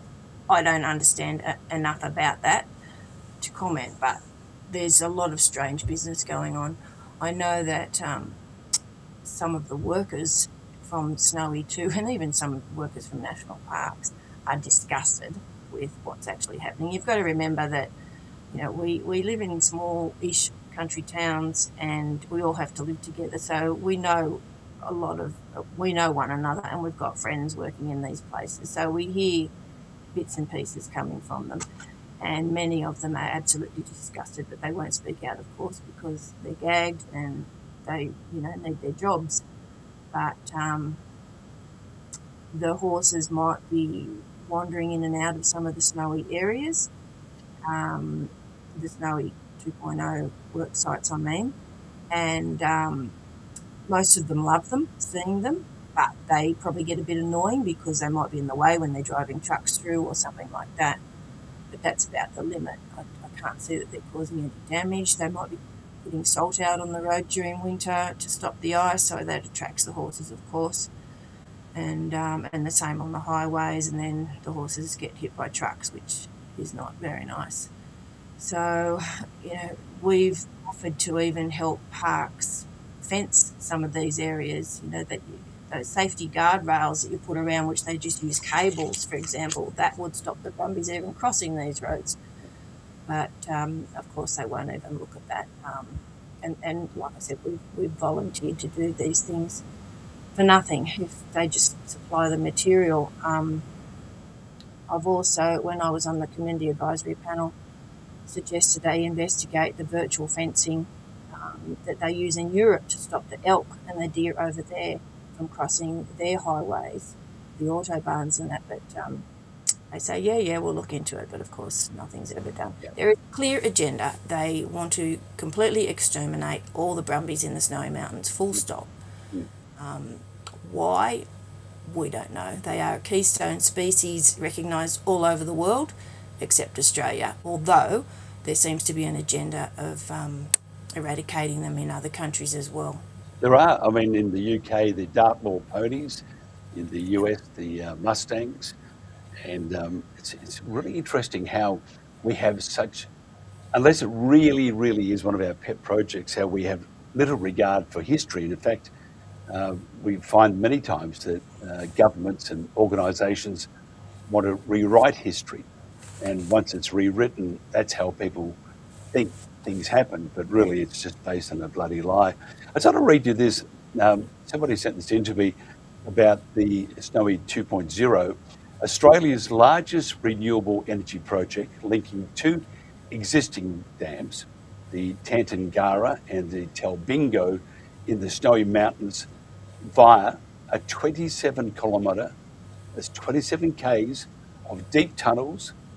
It acts as a massive water battery using excess wind and solar power. So they're going to plant turbines there. They're going to put all these solar panels in this pristine environment that the brumbies are killing, destroying. And they're going to install these facilities, then release it through underground turbines, so it's going to create noise and pollution, to generate rapid on-demand electricity during peak demand. So what we're looking at is this massive industrial development, which is going to destroy the environment. And then we have, on the other hand, well, those terrible brumbies, they're awful. Get rid of them. We don't want the brumbies. I think that you are right. I think they want to limit the brumbies almost down to zero. And if you looked at it cynically, you would say, great for carbon credits. If you want to recoup some of the money invested, great for carbon credits. And you know, all they have to do is look at this over expensive project that probably should never have happened, Snowy 2.0, and that's what they're doing. So they're destroying the planet to save it. It's terrible, isn't it?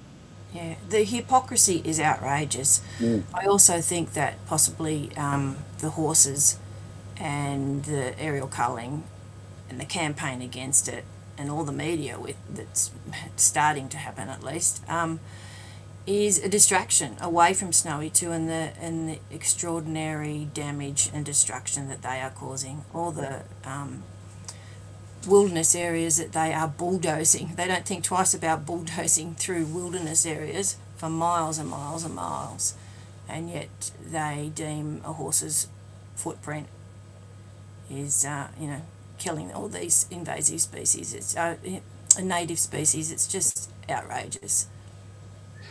It is, and I have to tell you, this has been one of the hardest weeks that I've had, and I've seen a lot. Being 330, I came out here with Captain Cook. I was here before him, but I've seen a lot, and this is it does not make any sense. And I think anyone that has any sort of ticker and love for the environment and a bit of decency should be as outraged as you and I are. What can we do about it? I don't know. We're at a loss anymore. We've got to try and convince the other side of politics, I guess, because it is political. There's no doubt about that. There is no science on brumbies. There's lots of desktop reviews and opinion pieces, but there is no empirical and robust studies on brumby impacts in Kosciuszko National Park. Certainly not independent. There might be little bits of noted areas here and there where they've seen brumbies causing impacts, but there is no empirical evidence.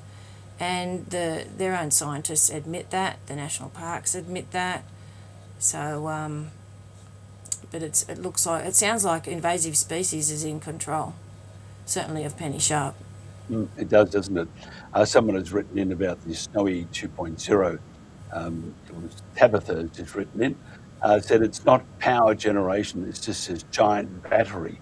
And there's no ending to this insanity. Where to now for you? How are you feeling? Because we spoke to you the other day and you look very, very drained. Yeah, thanks. You look rugged. I am. I'm frustrated more than anything because the people that have any influence are not listening to us, and of course, Penny Sharp just says talk to the hand. I don't want to know. Via my local member, I have tried to get meetings with her, and we don't even get a response, let alone a meeting. Whereas invasive species are straight in the door, as you know. I will continue to keep pushing the coalition to come back and to listen to us like they used to, and Angus Taylor has now given us a little bit of hope there. I'm also pursuing the Australian Veterinary Association because they did speak out in Guy Fawkes after that massacre. And it's exactly the same as what's happened at Guy Fawkes, except now national parks have got a licence to do that. They can comply. And if the Guy Fawkes happened again today, there would not have been a court case with RSPCA because they would have said it's compliant, because national parks made it compliant with Penny Sharp at the helm. So, we'll just keep battling away. It's a long haul, but we've got to keep doing it. And before you had Stephen Nowakowski, who's also trying to look after the wilderness, which is just appalling. I mean, what they're doing. Well, I mean, the wilderness declarations back in the 80s is what started it, because that prevented us from continuing managing the horses as we used to do. And if anything, the wilderness actual areas has just become so overgrown and dense and sick. It's unbelievable compared to what the country used to be like in the 70s and the 80s It's just got worse and worse, and now instead of just having bushfires, occasionally we have nothing but firestorms. That's the difference. Yep.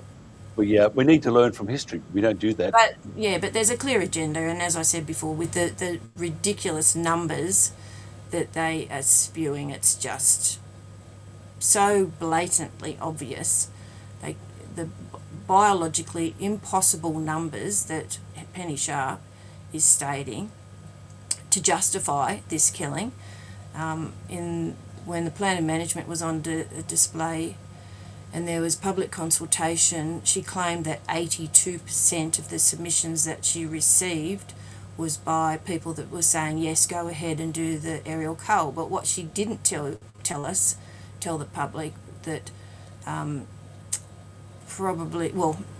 just about 80% of that 82% was all online pro forma identical form letters by the invasive species and the Greens and the National Parks Association.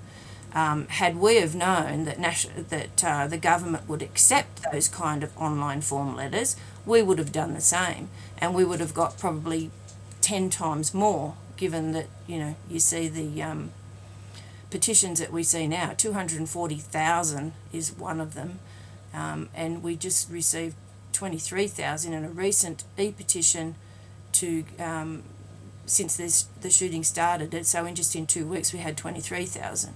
So had we have known that they were going to accept those, because they haven't accepted them before in previous years, we would have done the same thing. But of course, Invasive Species Council was wised up with that one too.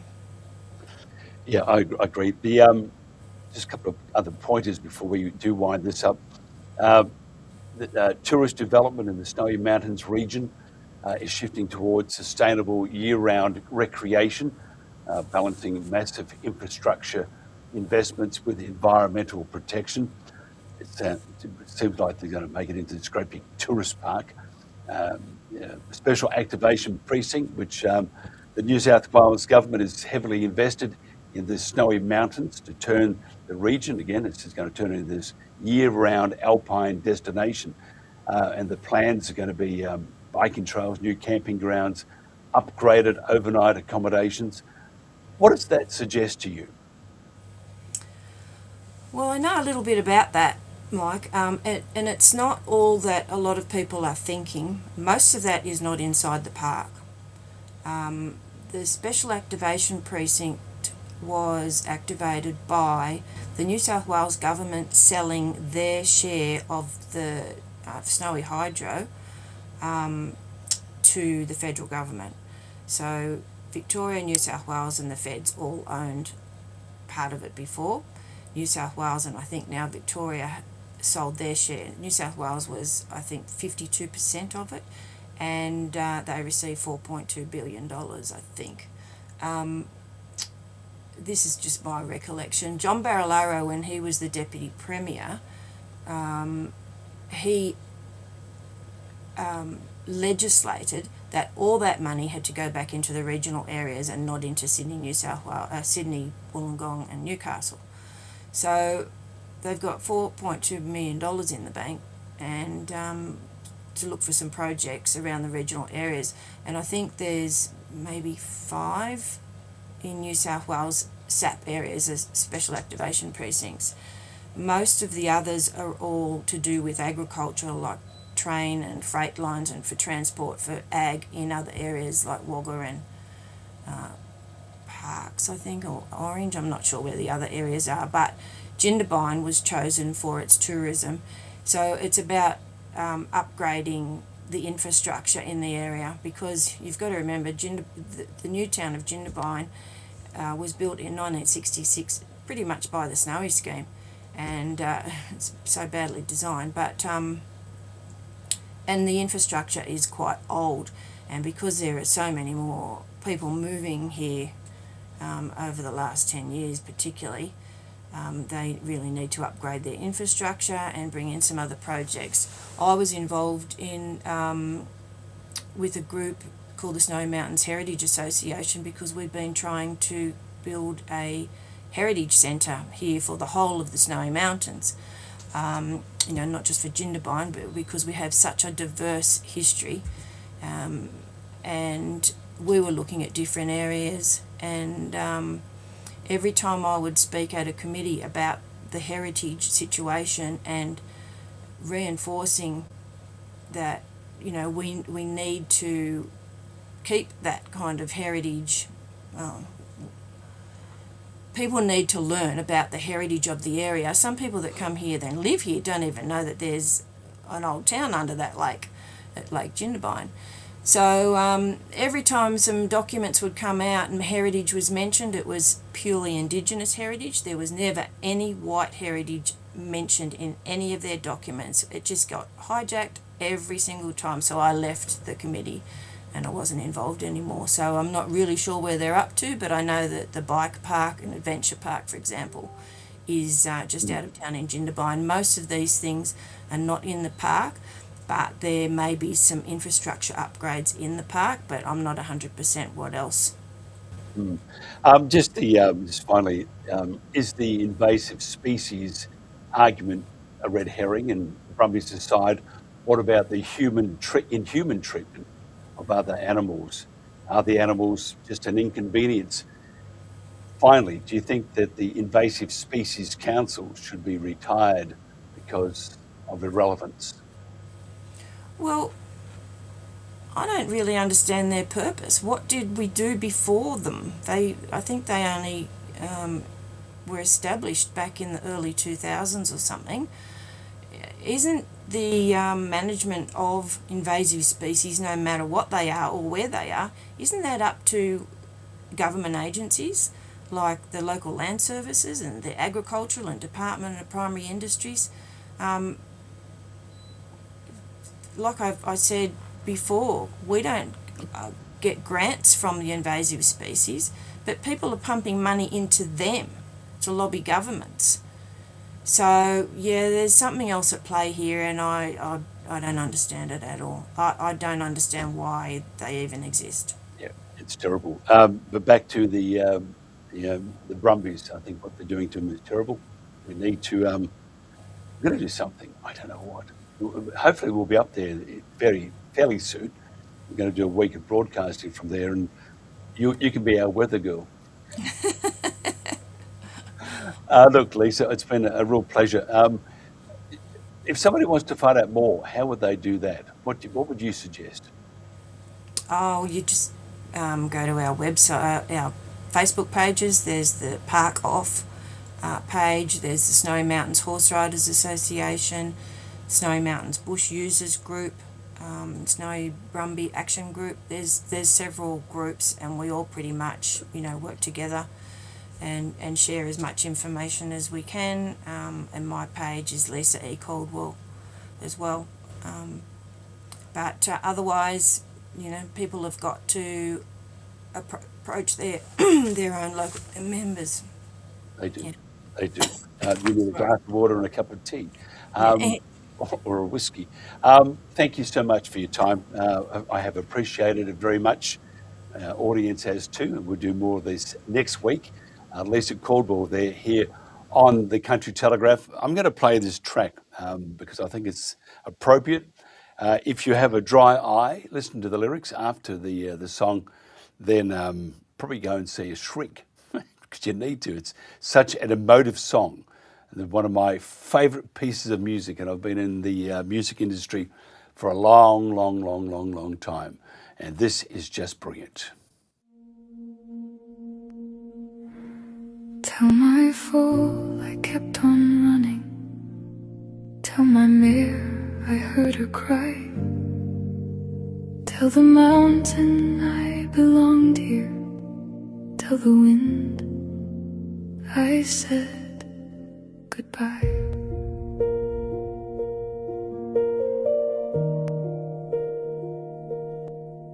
Brumby hoofprints etched for generations in the snow. I've watched the foals become the mares, the stallions old and slow. Here in the snowy mountains where my life began, Across hills, ridges, and open plains, my fellow Brumbies ran. I led them through winter storms, drought and summer rain, but I can't outrun what follows now.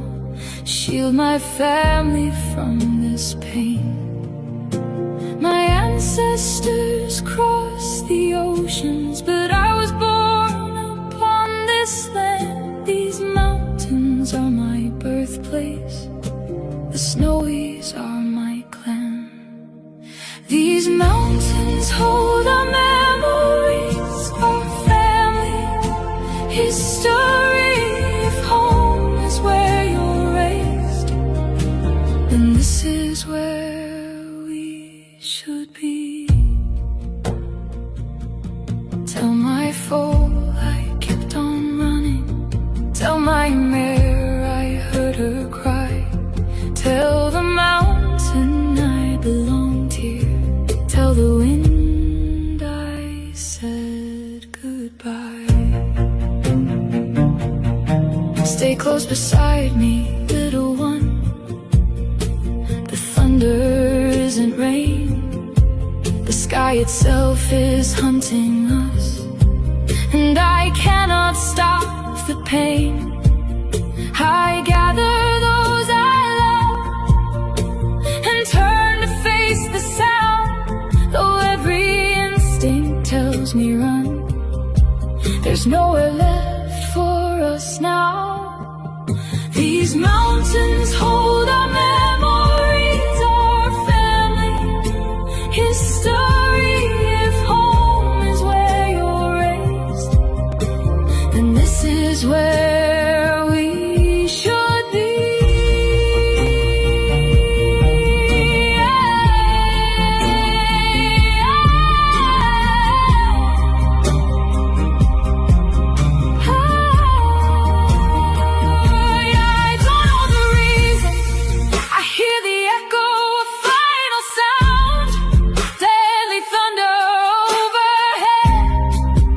I fall upon the ground, thunder again and again. My heart grows quiet as bullets rain. I thought I had more seasons, more rivers left to roam, more sunrises with my Kosciuszko clan before the mountains called me home. Tell them I was born here, my grandfathers fought their wars. Remind them that this was our home, the snowy mountains were ours. Tell my foal I knew her fear. Tell my mare I heard her call. Tell my foal I tried to save them. Tell the wind how Brumbies fall. Tell my foal I kept on running. Tell my mare I heard her cry. Tell the mountain I belonged here.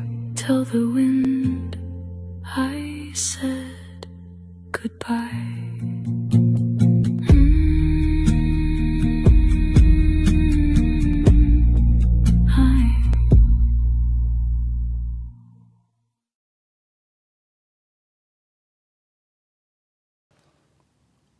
And back again. Thank you to Lisa at Caldwell too. And we need to do more. And next week, God willing, we will do more. I ain't going to give up on this thing. This is just terrible. And that sort of music really makes you think about what it's all about, doesn't it?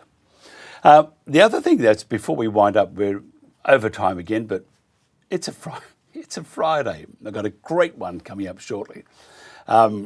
It's incredible. But back to some serious things. We talk about bees and how important they are for life on this planet. And we do need to do a lot more, revise what we're doing on this planet, because if the bees go, it's all over Red Rover. Most people think bees are just about honey, but here's what's really at stake. Bees help pollinate more than 130 different foods and crops in the United States alone. Things like almonds, blueberries, cherries, avocados, and apples all depend on bees to grow. Even the cotton used to make our clothing depends on bees. And bees also help grow plants that feed the animals, producing our meat, our dairy. So when bee populations start collapsing, it's not just about honey. It affects the food we eat, the farms we rely on, and the systems most people never even think about. And right now, those systems are under more pressure than ever before.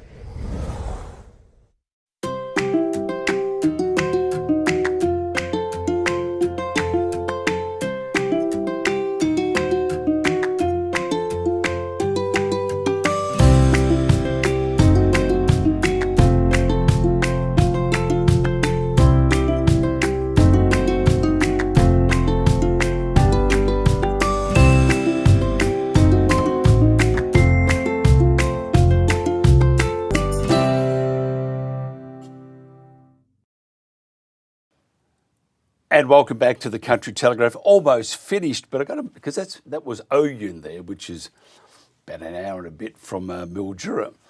And there's a rally raising money for cancer research. I think it's from Mildura to Townsville, but the long way around.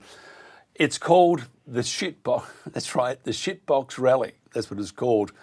And it's a magnificent event and a bunch of events in the year to raise money. I think they've raised something like 66 million or something like that over the long period of time this has been happening. We found some of a couple of the highlights from day 4 and day 5 of the Shitbox Rally. If you want to help, I would suggest strongly have a look at this and maybe pop onto their website and even be part of it. I mean, it looks a lot of fun, but I think you have to have a car that's very expensive, around about $1,500, and that'll get you from A to B with some stops in between. We're still here, it's not working. Here we go. Okay, daily overview today. We were looking at going sealed road up to McKinley because of the predicted rain, but that rain slid down through here, which is great. So this area is all pretty dry. So what we're going to do is we're going to come up here to Muttaburra and take this right hand side, and then we are going to zigzag our way through on these smaller roads back to Winton, so the teams have a chance to refuel because there's no fueling camp tonight. And we'll come out of Winton, we'll take this unsealed road through here as well to get us up near Kainuna, and then from there it's just a sealed road up to McKinley. This map doesn't do the distance justice. Up here and across and up to McKinley, between there and there, on the unsealed that we're doing as well is 580 kilometres, so it's a decent sized day. 408 of that is unsealed. So yeah, it's going to be a proper shitbox day today. Be good, just what we're after. And I'm dressed as a Christmas tree.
How's your shitbox experience?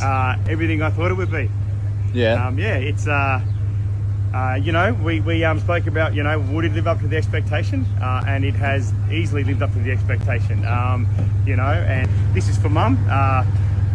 6 years this 6 years this year in August since we lost Mum to lung cancer, and I've had 5 friends diagnosed, and I've lost 3 friends in the last every year since we lost Mum. So it's certainly something close to my heart and my brother's heart as well. So it's definitely everything that we thought it would be, and would not regret, definitely not regretting the experience. So thank you for the opportunity.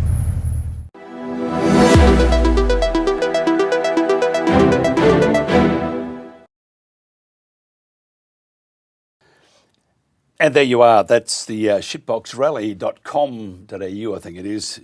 Make a donation. But what a great event and a lot of fun, and really showing what Australia, I mean, the outback is just absolutely magnificent, I've got to tell you, except for the flies and the ants. But those flies, they're killers. They're like eagles.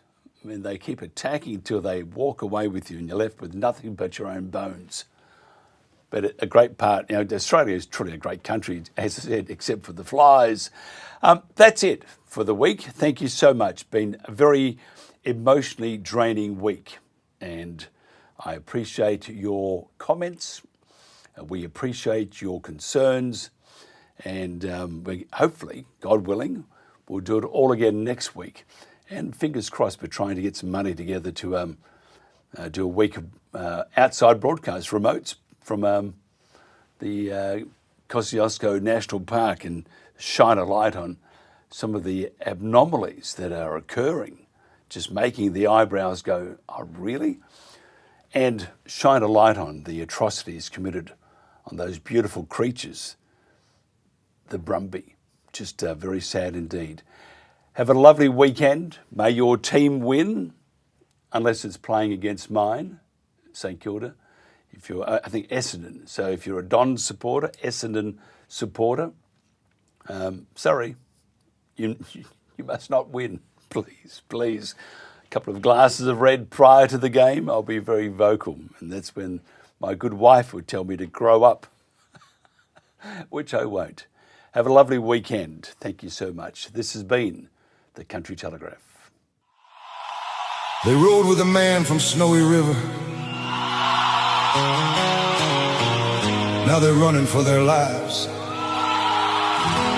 Tell me how a nation built on freedom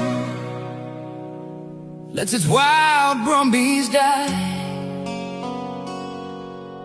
What we are doing to the brumbies is a fucking national disgrace.